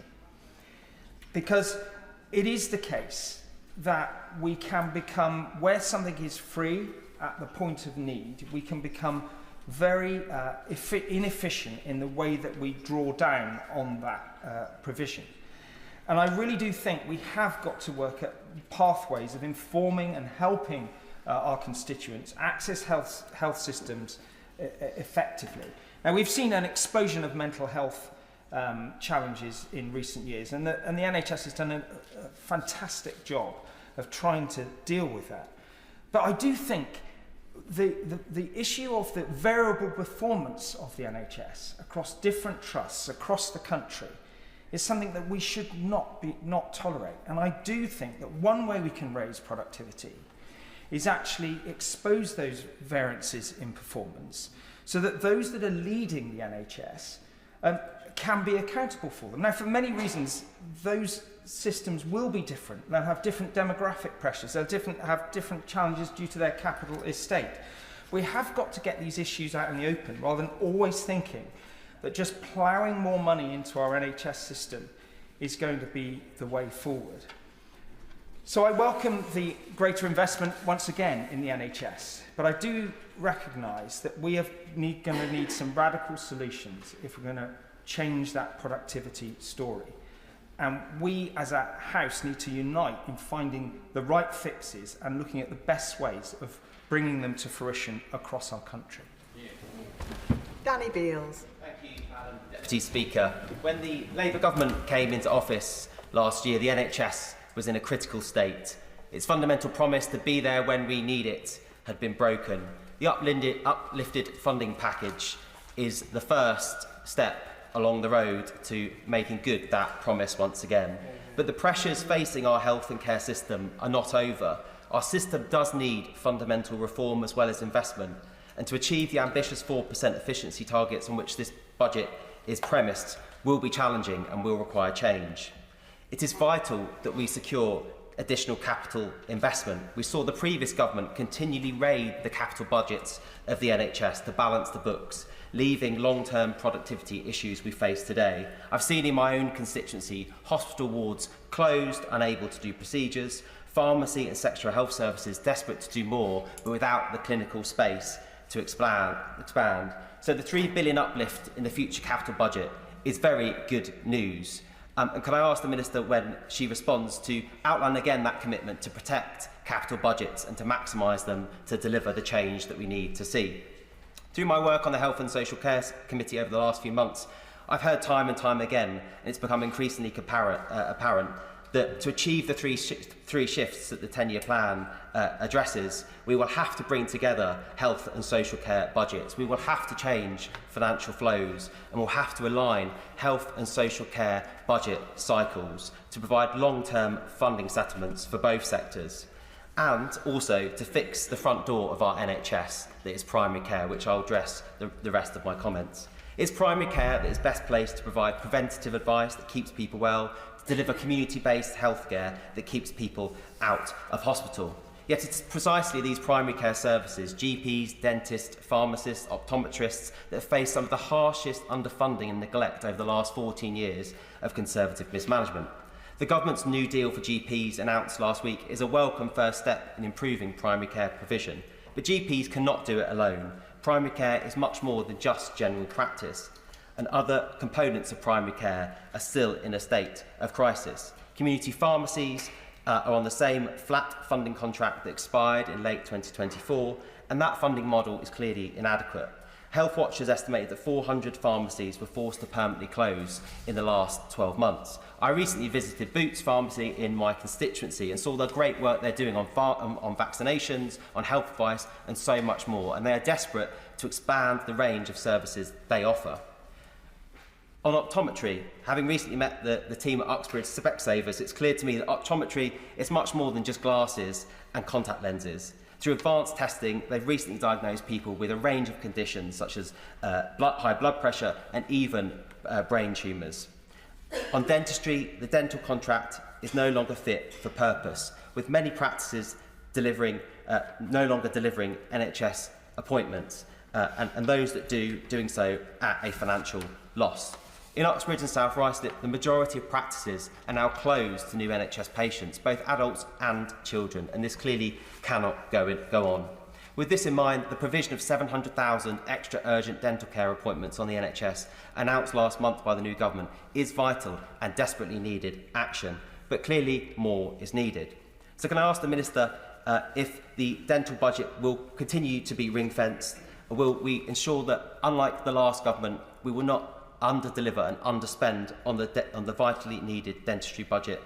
And will she confirm that negotiations for the new dentistry contract will begin in earnest this year to permanently fix the dentistry crisis? The mental health investment standard has been absolutely crucial in protecting mental health spending as part of a vital shift towards mental health parity of esteem. As we shift to neighbourhood health, I hope the government could explore how better to track community-based health spending and preventative spending, ideally preventing and growing the share that primary care sees as part of the NHS budget. The task of rebuilding our health estate and our primary care system is an immense challenge. However, it is not insurmountable. Labour has turned around the NHS before, and I'm confident that this government will do it again, creating a genuine community-based health and care system. Thank you. Gregory Stafford. Thank you very much, Madam Deputy Speaker. And as a member of the Health and Social Care Select Committee, I know that there are serious challenges facing our health and social care system, particularly in the context of current and future funding. We all know that the NHS is under immense pressure. The population is ageing, and with health needs are becoming more complex, and the effects of the pandemic continue to be felt. If we want a system that works for everyone, we need to address these challenges with smart, strategic and effective solutions. Before I became a Member of Parliament, I worked in healthcare, most recently as part of the NHS Getting It Right First Time programme. This programme focuses on improving patient care by studying what works best, comparing data and making practical changes. Through this work, I saw where the system is bogged down by excessive bureaucracy, poor organisation, feeble productivity improvements, which leads to unacceptable, unwarranted variation in care, problems that waste time and money instead of helping patients. We need to streamline processes, modernise services and focus on patient outcomes rather than bureaucracy. And when the last government was in charge, we increased NHS funding to record levels. In 23-24, the NHS's day-to-day budget was nearly 180 billion, and there is even more being spent in the current budget. But the real question is, where is this extra money going? Despite this additional spending, the NHS England's Chief Financial Officer admitted to the Health and Social Care Select Committee that almost all of this year's 10.6 billion uplift will be consumed by pay settlements, increased national insurance contributions and rising costs of treatments and medicines. meaning very little, or indeed none at all, will be left for improving patient care. The government is pouring billions into the NHS, but without demanding productivity reforms, the money is being absorbed by the system instead of reaching the front line where it's needed the most. In my constituency, includes Hazelmere, Liphook and the surrounding villages, we have challenges in ensuring fair access to services across our different areas. In Borden, rapid housing developments continue, yet healthcare provision has failed to keep pace. While the ICB is pushing ahead with proposals for a new health hub, there are concerns that it will not meet the future demands of a growing population. Residents who rely on the Chase Hospital need assurance that new facilities will provide long-term, sustainable care. In Hazelmere, the hospital has made great strides in expanding services, reducing pressure on nearby GP surgeries and major hospitals like the Royal Surrey County Hospital. But ongoing support is needed. Upgrading equipment, increasing staffing and ensuring continued investment will allow Hazelmere Hospital to remain a cornerstone of our local healthcare provision. In Farnham, meanwhile, it faces persistent issues with both healthcare and access to dental services. The shortage of NHS dentists is an escalating crisis, leaving many residents without the care they need. Too many people are forced to travel long distances or go without treatment entirely. And indeed, across the constituency, transport links to places like Frimley Park Hospital remain a concern. As a regional hub, Frimley Park plays a vital role in serving Farnham and beyond. However, for many residents, particularly those in rural areas, accessing this treatment is a challenge. I've worked closely with the local authorities and Frimley Park to improve transport connections, including the expansion of the Waverley Hopper service. But if the government truly wants to expand services, it needs to look at it holistically, not just the buildings, but how patients can access them. Now, Labour's tax increases on GPs, pharmacies, care homes and social care providers are putting vital services at risk. The Royal College of GPs has warned that these changes could force some surgeries to close or reduce their services. In my own constituency, this has been amply demonstrated to me when I visited Badgerswood GP Surgery and Pharmacy. I've also spoken to Dr Kabir from Hampshire Primary Care Network and Tim Corey from Guardian Angels. They told me that these changes are forcing small healthcare providers to cut staff hours, downsize operations and even lay off employees. Hospices are also struggling, with projected costs increasing of 30 million. I'm lucky that Phyllis Tuckwell Hospice in my constituency is currently going through a major rebuild, but others are not so lucky.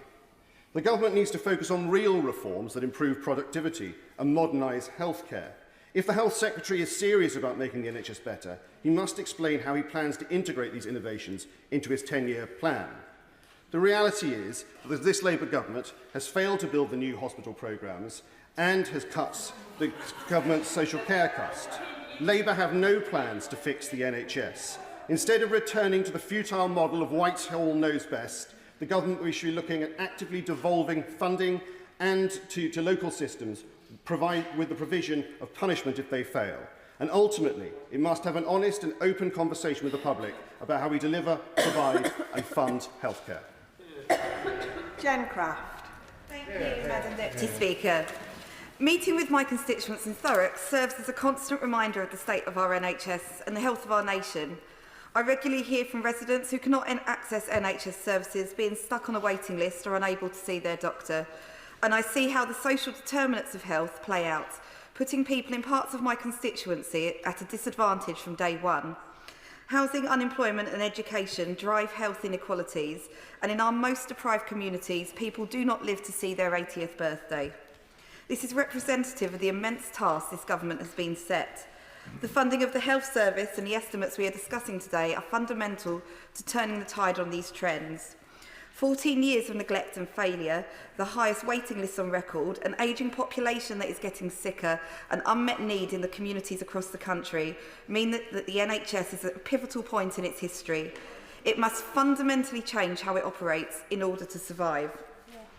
The £22.6 billion of funding committed to revenue spending at the budget was a welcome and much needed cash injection, the impact of which is already being felt, and the delivery of Labour's manifesto commitment of 2 million more appointments a year is testament to this. Waiting lists have fallen for the I will give way. I'm grateful for her giving way, and I did mention it in my speech, but I think she was there at the Health and Social Care Committee when the Chief Financial Officer of NHS England said that the 10.6 billion extra that's allocated for this year will be entirely eaten up by other costs, including national insurance rises, and there would almost be no extra money for frontline patient care. Does she remember that?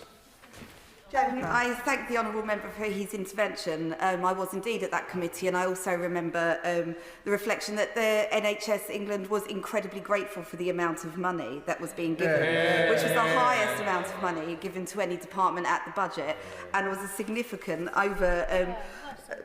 much more than has been given in previous years. I will continue on. So waiting lists have fallen for the 4th month in a row, which I would hope the honourable member opposite and his colleagues would welcome, with 160,000 fewer people waiting for treatment than when Labour took office, including a member of my own family. So I'm very grateful to see that happen. And extending the opening hours of community diagnostic centres, like the one set to open in my constituency this summer, will be key in catching conditions earlier. So while I welcome these measures, I would like to sound a very, very key point that while funding alone is not enough to change and to save how our NHS operates, we must really turbocharge the left shift to community healthcare, to neighbourhood healthcare. In my constituency, it's often the front door to the NHS that lets local people down. Quite often, it drives admission to A&E when there is no available alternative. And we have some of the most acute GP shortages in the country, with an average of 3,431 patients per GP. Neighbourhood health hubs, promised by the previous government, are yet to be delivered. People in Tilbury, one of my most economically deprived areas, are still waiting for a long-promised facility, which currently looks like a hole in the ground. And I would welcome a discussion with the Minister about how we can work to deliver this. The record funding uplift for general practice, with £889 million of investment, is again very welcome news. But it does highlight that there is a fundamental tension between tackling the crisis in acute care and driving the vital left shift to community care that will be fundamental in turning the tide on the NHS. We must not lose sight of the goal of creating a healthier population to reduce pressure on acute services in this country and create better, healthier lives and deliver the right care at the right time that puts a focus on the individual. Thurrock Community Hospital in my constituency delivers excellent integrated community care that brings together social workers from the local authority and NHS staff to meet people where they are at, intervening early and reducing pressures on acute care. This is partly in thanks to a real partnership between the local authority and the Integrated Care Board, and they've removed the need to focus on which public body benefits and which public body pays. But just to point out that we have one of the lowest spends on adult social care in our local authority, in part due to measures such as this.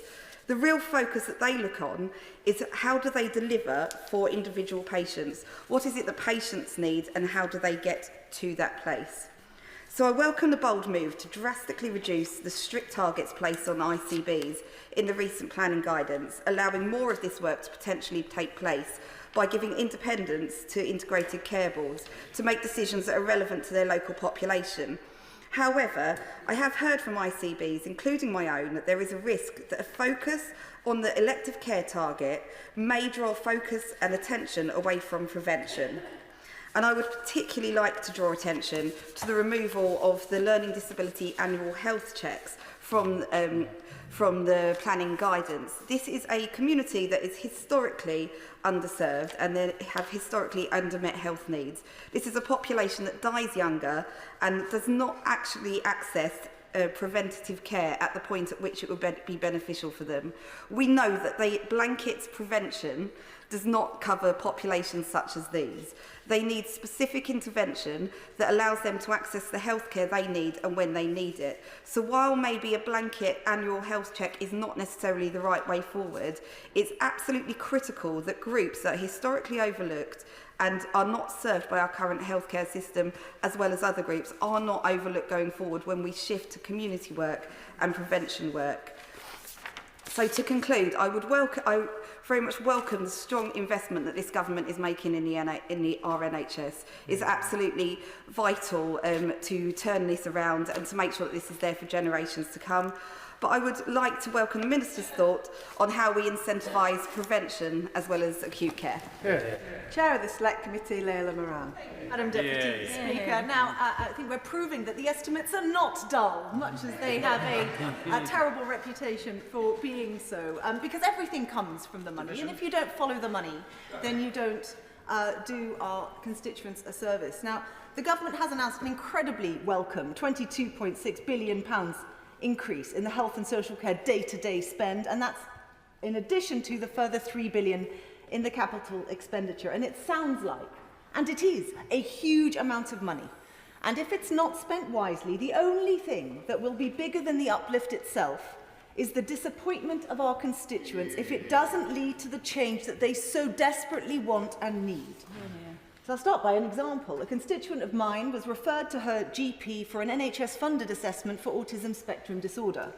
She took tests which all exceeded the threshold, and then she was told that she had to be on a waiting list with an expected wait of 16 to 18 years. Yes, years. She's now 34, with young children, and waiting for an appointment until she's 51 is clearly ridiculous. So we welcome the 3 shifts, the 10-year plan and the long-term thinking, which hopefully will reverse some of these stories, and I know members across the House will have many similar. I was interested that the Secretary of State chose, of the 3, technology as his top pick when I pressed him to pick a favourite at our committee hearing on the 18th of December. In recent correspondence to the committee, which is now up online, the department credited technology with a 0.7% productivity contribution this year alone. I have a concern, though, that we don't have much detail about how exactly they're going to achieve that, and we will be pressing them on that figure. Prevention is also incredibly important, and it always has the danger of being overlooked. But I can assure the Minister, and I know it's her that's responsible for this, that if they don't do it, we will be pressing them to, as I'm sure the electorate will as well, because it is a no-brainer. Will she give way? I will, of course. I thank the chair of the Select Committee for giving way. The fact, though, is if we want prevention, we're going to have to invest in social care. But the current government spending is to literally put almost all of that investment that she's talked about into the NHS rather than the social care. Surely there needs to be a rebalancing. I thank him very much for his point, because in our committee hearing just this morning, we heard very well that actually all parts of the system now really want to do this.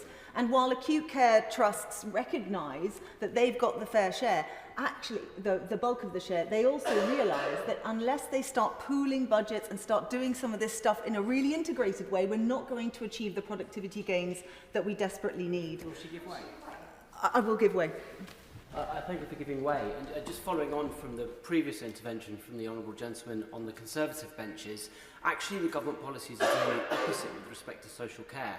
Peter runs a small domiciliary service in my constituency, and that is now going bust.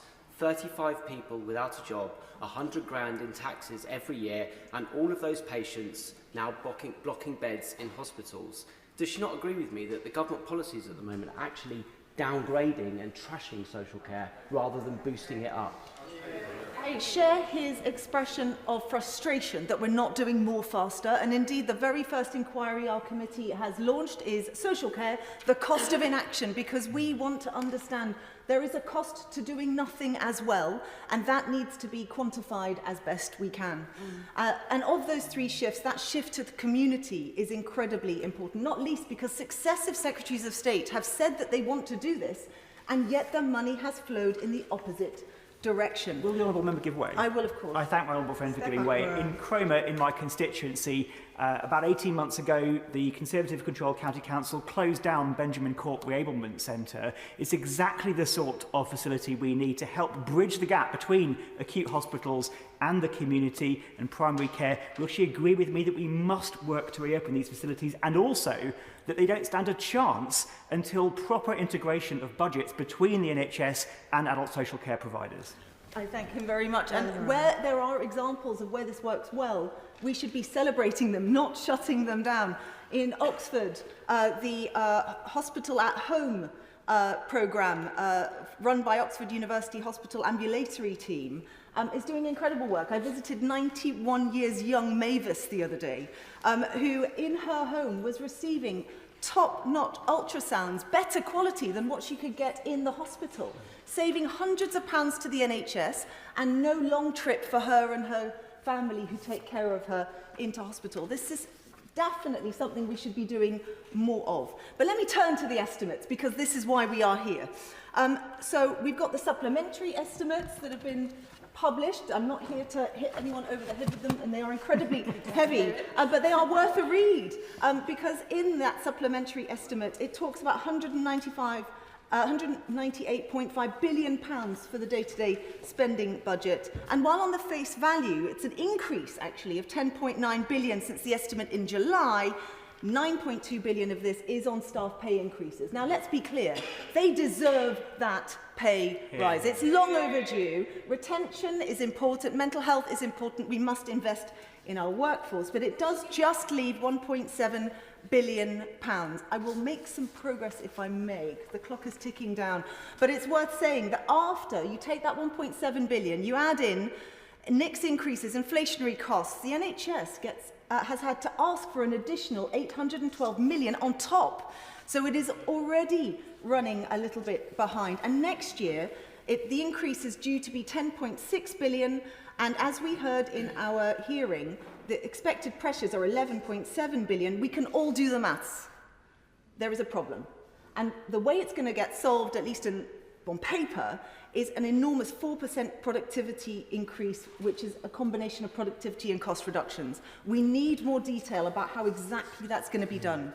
I would like to echo my committee members' point about capital expenditure as well. In these estimates, we see already there has been a decrease in the capital spend by £1 billion from the 24-25 main estimate. It's explained away as a transfer of day-to-day spending due to a reclassification of spending on technology and new hospitals as day-to-day spending. Well, I don't know about you, but that doesn't sound quite right to me. And I am concerned that the government is falling into the same traps that previous governments did, perhaps quite understandably, because you've got to pay for the day-to-day somehow. But if the assurance they gave to the Public Accounts Committee was that they would stop doing this, well, I wonder if it is still the case and if it's possible. And very finally, I want to say, well, I want to do more of this. I want to do more scrutiny of the estimates. But actually, it's quite hard to do. Because if you look at the detail of it, there's a lack of detail. For example, there's £120 billion in this document that comes under the subheading of NHS providers, with absolutely no detail under that at all. So my ask of the Minister is, would she commit to working with the committee and the House of Commons Scrutiny Unit to provide Parliament with a meaningful breakdown so we can have more wonderful debates just like these? I am now going to start with an immediate 4-minute time limit. Neil Duncan-Jordan. Thank you, Madam Deputy Speaker. I want to start by acknowledging the £25 billion additional funding for health and social care allocated in the autumn budget. Already we are beginning to see improvements in waiting times, dental appointments and access to treatment. This is absolutely what my constituents in Poole wanted and needed to see from a Labour government. The area, though, where funding is more challenging, I'm afraid not.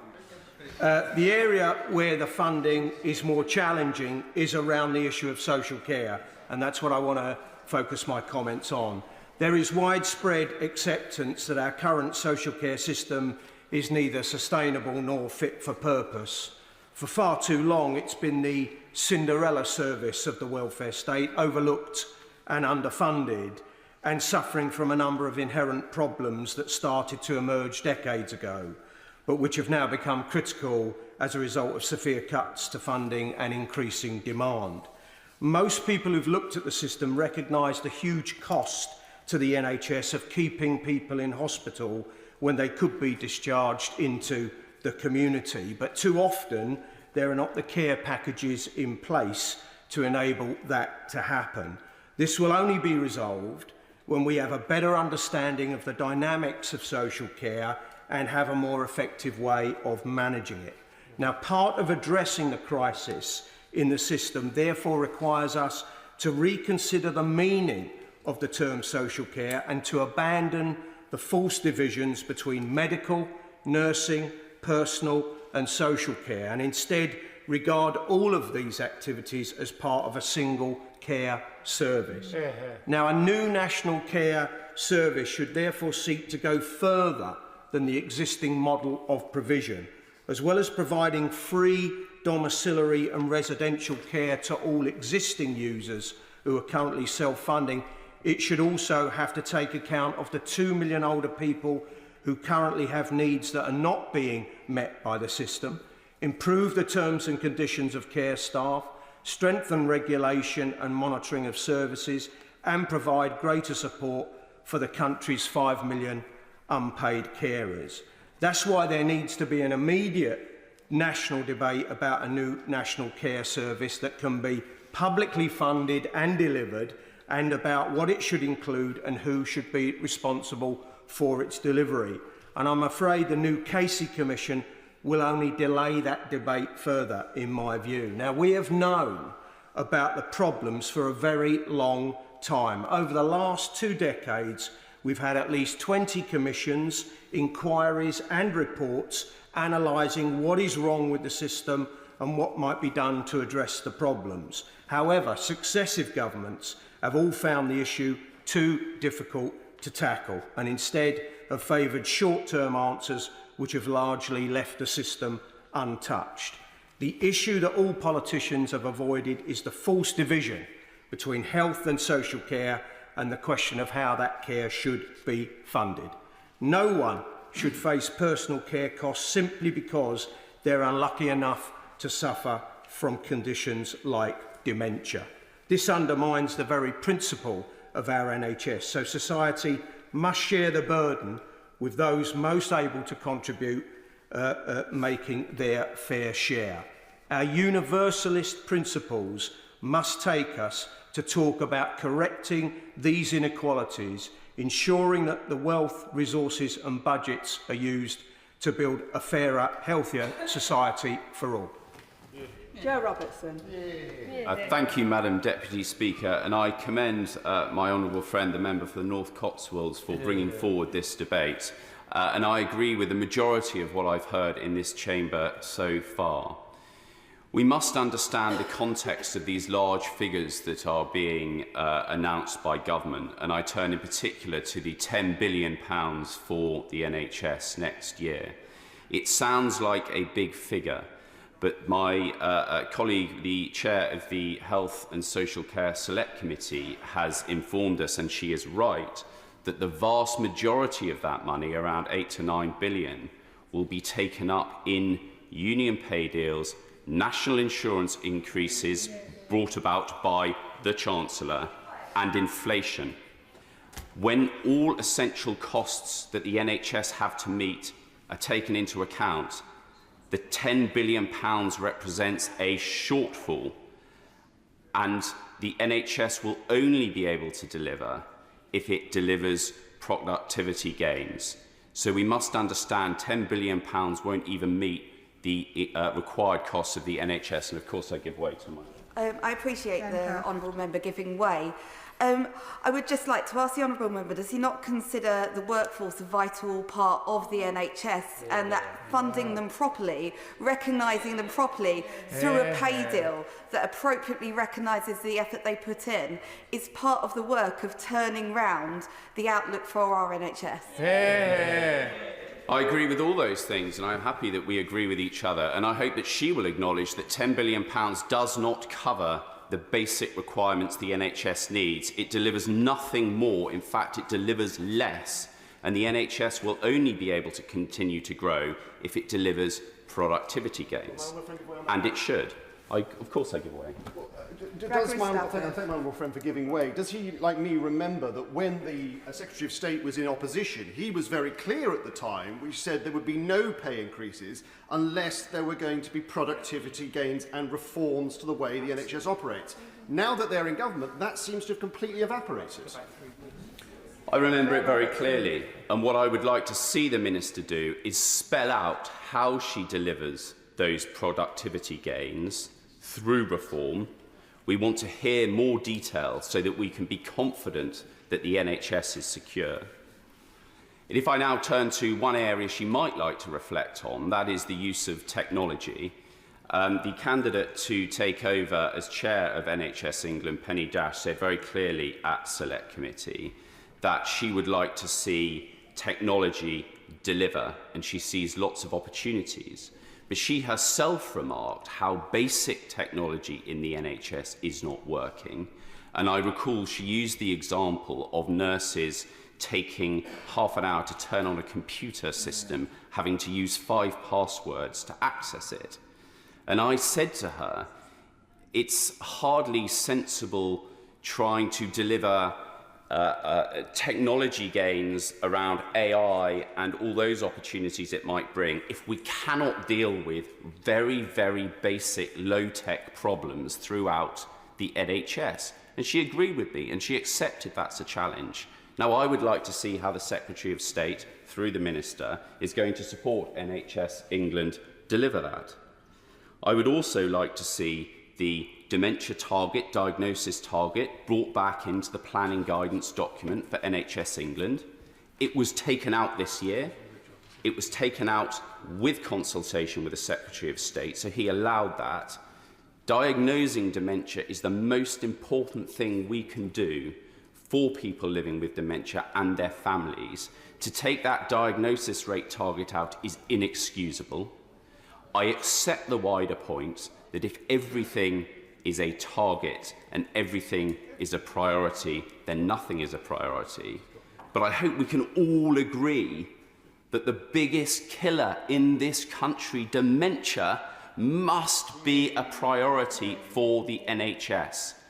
And that target for diagnosis rates must come back into the planning guidance next year. Indeed, the word dementia doesn't even feature in that guidance, which I think is frankly shameful. And if I finish by talking about where the money gets spent, we can have disagreements about how much is needed, but Lord Darcy was very, very clear. It is not being spent in the right places. Too much money in the NHS is being spent on hospitals, and not enough is being spent in the community. So the Secretary of State is going to have to take some tough decisions. He accepts that. One of them is going to have to be to reduce the proportion of money spent on hospitals. That is difficult to do. It's difficult to do politically, but we are prepared to back him across this House if it's part of a plan to deliver meaningful change and to move more people out of the hospitals into communities, which is where they want to be treated most. Nobody wants to be in hospital if they have no medical reason to be there. And finally, the Chancellor must understand that every decision she takes must be coherent, and it must be consistent with delivering the 3 shifts. So when she came to this dispatch box to deliver the budget in October, she recognised that national insurance increases were going to be crippling for health care. That's why she exempted the NHS from those increases. But she failed to exempt other key providers of health care, particularly in primary care, like GPs. So it's no good now saying the GP pay deal is a record pay deal, because when you take out the money they've got to pay for national insurance contributions, that represents more than 50% of the money the government's given them. So the Chancellor must back up the left shifts with her fiscal decisions from this dispatch box. Before I call the next speaker, members may be wanting to know that with the amount of time that we've got left on this debate, the amount of members that were wanting to speak in this debate, I'm not going to be able to get everybody in, even with a 4-minute time limit. I call Josh Fenton-Glynn. Thank you, Madam Deputy Speaker. I'm pleased to be called on this debate, and it's an important one that we have it. When we talk about the NHS, we can either argue about specific investments or general principles. And like many colleagues, I have received a great amount of correspondence highlighting no end of specific areas where investment is needed. Looking towards my constituency, I could also speak about the need to invest in urgent treatment centres in Todmorden, celebrate the work of Caldwell and Huddersfield NHS Trust, just two things that I continue to raise with my honourable friend, the Secretary of State for Health. However, as I have the privilege, among others in this chamber, of sitting on the Health and Social Care Select Committee, I do want to talk in more broad terms of some of the problems facing our health and social care system and about how the proposed shifts in the NHS need a reprioritisation of resources. I'll be focusing on what I argue is the most important of these shifts, the so-called left shift of care from hospitals to the community, something that the member for the North Cotswolds has already outlined the need for very well, although to hear him speak you'd think that it had come from on high and not been the result of 15 years of previous government. With 1 in 10 people stuck on waiting lists in the healthcare system, it's becoming increasingly hospital-centric. Those lists will only grow if we continue on the same course. And there's no solution to our crisis in emergency medicine without a left shift of solving problems earlier and closer to home. Of course, we need hospitals, we need to invest in them, but they should be where people go with acute and complex cases, not where they go for want of working services elsewhere. But despite the need to shift to care to the community being obvious to just about everyone, one of the most glaring revelations in the Darcy report was just how poorly successive governments have gone about achieving that. Meanwhile, we're not training or retaining enough GPs, and this is where the renegotiations of the contracts are important. In Calder Valley, the retention crisis has meant that Bankfield and Church Lane surgeries, the North Home practice and Rastrick Health Centre all have a ratio of patients to fully qualified GPs that is far higher than the local, regional, national averages which simply don't meet the need for what we need from our health service. And over a decade after the Dilnot report, social care remains a forgotten service, or the Cinderella service, as my honourable friend for Poole artfully called it. With 1.4 million social care staff, our care system is in fact the same size as the NHS workforce, but it receives nothing like the support or understanding of other areas of our healthcare system. The consequence of this is that week after week our committee heard about delayed discharge. 20% of beds in my own local hospital are taken up by people who should be treated at home or closer to home. Meanwhile, carers are missing their appointments because they're delivering care to loved ones and they end up with worse illnesses, adding to the strain on the NHS. Madam Deputy Speaker, in less than a year, this government has ended the industrial action in our NHS, delivered 2 million extra appointments, and is now setting up a new deal with GPs. But that can't be the extent of our actions. Just as the 10-year plan can't continue down the same road as the last government took us, we're trying to fix the crisis in the NHS by putting more money into hospitals. That tackles the symptoms but not the causes. So when setting out the estimates, I urge the Minister to be mindful of the shifts that we need to ensure our funding not only increases, but increases in focus on community and social care. That's what we need for a sustainable system that will protect the rest of our health service in future, because a sustainable system is the only way to deliver better health care and better social care for people across this country. Seamus Lurgan. Thank you, Madam Deputy Speaker. I begin by commending the Right Honourable Member for North Cotswolds in securing this debate today. I also want to pay tribute to the retiring Interim Chief Executive of Grampian NHS, Adam Caldwell, an outstanding public servant who will be sadly missed when he departs from his post.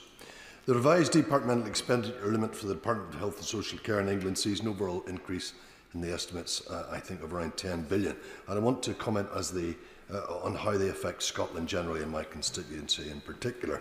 Now, lest we get giddy in these numbers, let's think about where this expenditure might be going. Salaries and wages, price increases, particularly fuel and food, but certainly more taxes. A new definition of the circular economy, as I understand it. Now, let us also consider how these changes affect our partners in the enterprise of health and social care. GPs, hospices, charities are already facing huge financial pressures from rising energy costs, staff retention issues and labour shortages. Staff morale is already low and will be further impacted by funding cuts in the vital services they provide as money is diverted to meet these rising costs. And then along comes the increases to to employer national insurance contributions for these partners. When we look across the border into England, we see additional GP contract funding in England of close to £1 billion, which will cushion much of these additional national insurance costs. Let me share a local example from Aberdeenshire Council, where I was an elected member for more than 2 years. The cost to the council of the additional NIC changes is about 11 million. The council's estimated allocation from the Scottish Government to mitigate these additional costs is around 5.5 million. The difference is stark and cannot be simply written off as a Scottish Government responsibility, as West Street constantly reminds us all roads lead to Westminster when it comes to funding. And it is our joint enterprise partners like GPs, third sector organisations like Marie Curie, and I see you all wearing the daffodil today, like Chest, Heart and Stroke Scotland, like local GP surgeries in places like Longhaven and Cruden Bay, who are paying the price. Turning to hospices, the Minister of State, Stephen Kinnock, has stated that there will be no additional Barnett consequentials. Just remind the honourable gentleman not to refer to people, members by name, but by constituency. Thank you, Madam Deputy Speaker. There will be no additional Barnett consequentials arising for Scotland for hospices. The Scottish Government is investing an additional £4 million in the hospice sector, but that wider sector faces a £2.5 million bill from these additional employer national insurance contributions. A flat exemption would mean that they wouldn't have to pay that cost. Perhaps also not evident from these estimates are the eye-watering costs of agency staff, felt no less in Scotland, partly because of the regressive immigration policies of the last government, now pursued by this government. We've asked for these powers to be devolved to Scotland, and if you can't do that, then there is an alternative approach, and that's been pointed out already by the right honourable member for Salisbury.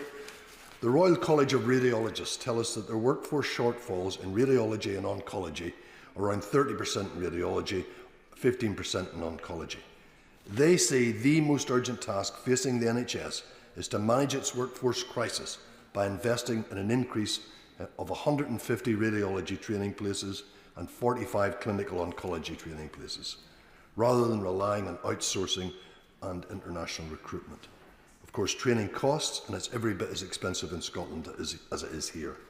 In conclusion, Madam Deputy Speaker, I say to the Treasury, through the Minister, don't treat Scottish citizens like they live in some vassal state. They are taxpayers too. So rather than expecting us to give you thanks, just get your chequebook out because of the pressures that I have listed. Thank you. I call Nestle Chalice-Scan. Thank you very much, Madam. Can I take the opportunity to thank the Chair of the Public Accounts Committee for his work, and along other members who I sit on the committee with. The financial sustainability of our National Health Service will have an impact on patients now and in the future. And given it's such a huge amount of money spent by the government, it's imperative that the government focuses on value for money for the taxpayer, so that at a time when demand is going up but resources are limited, we can deliver the very best health service that the British people deserve and that my constituents in Barking can rely on. But for too long, the Department and NHS England have taken a short-term approach to budgeting, relying on reallocating capital budgets to cover revenue shortfalls. And between 2014 and 2019, over 44 billion was raided as such from the Department's capital budgets to fund day-to-day spending. As an ex-council leader, this approach has always been curious to me, given that local authorities, as others have mentioned, are simply not permitted to have the same approach. Equally, councils are legally obliged to set annual balanced budgets, and even when they overspend because of demand-led statutory services, we cannot set deficit budgets. Well, my friend, give way. Yes. Another issue that my friend might also wish to reflect on is the fact that the council tax base differs from place to place. So actually councils are even more disadvantaged than the NHS when it comes to funding. Thanks for his point. It's a really important point because health inequalities are determined by a multitude of factors, and the work that local authorities do on public health is crucial too. Compare the point I made about local authorities not being able to set deficit budgets to the NHS, where every year winter pressures mean that our NHS is at crumbling point and money poured in. Despite the money poured in, the NHS system overspends by last year was £1.4 billion, more than double the previous year. But these issues haven't just emerged in a silo. It's the result, I'm afraid, of years of mismanagement and failed leadership from former ministers and a government that decided to allow the chaos of one-year budget setting that hindered health leaders from being able to effectively plan for the future. It is a lack of political commitment, coupled with a refusal to invest in the future, that has led to awful consequences for patients. And if you take, for example, the NHS estates, we will see that the National Audit Report showed that since 2019, over 5,000 appointments and surgeries and other clinical incidents had to be cancelled due to issues in buildings. It's absolutely shocking. And so I take the points made by members on... I'm not going to take any at this point. I will. I thank the Honourable Lady for giving way, and it's always a pleasure to serve with her on the Public Accounts Committee under the member for North Cotswolds' leadership. She makes an excellent point about the raiding of capital budgets. In my own constituency, we have a rack-infested hospital, Airedale Hospital, and it is only with a new Labour government, with a properly funded and deliverable plan for new hospitals, that we're going to see that put right. So does she agree with me that the decision by the Chancellor to ring-fence capital funding in the future should mean that this won't be happening again under our watch? Well, I'm very pleased to have accepted the member's intervention, of course.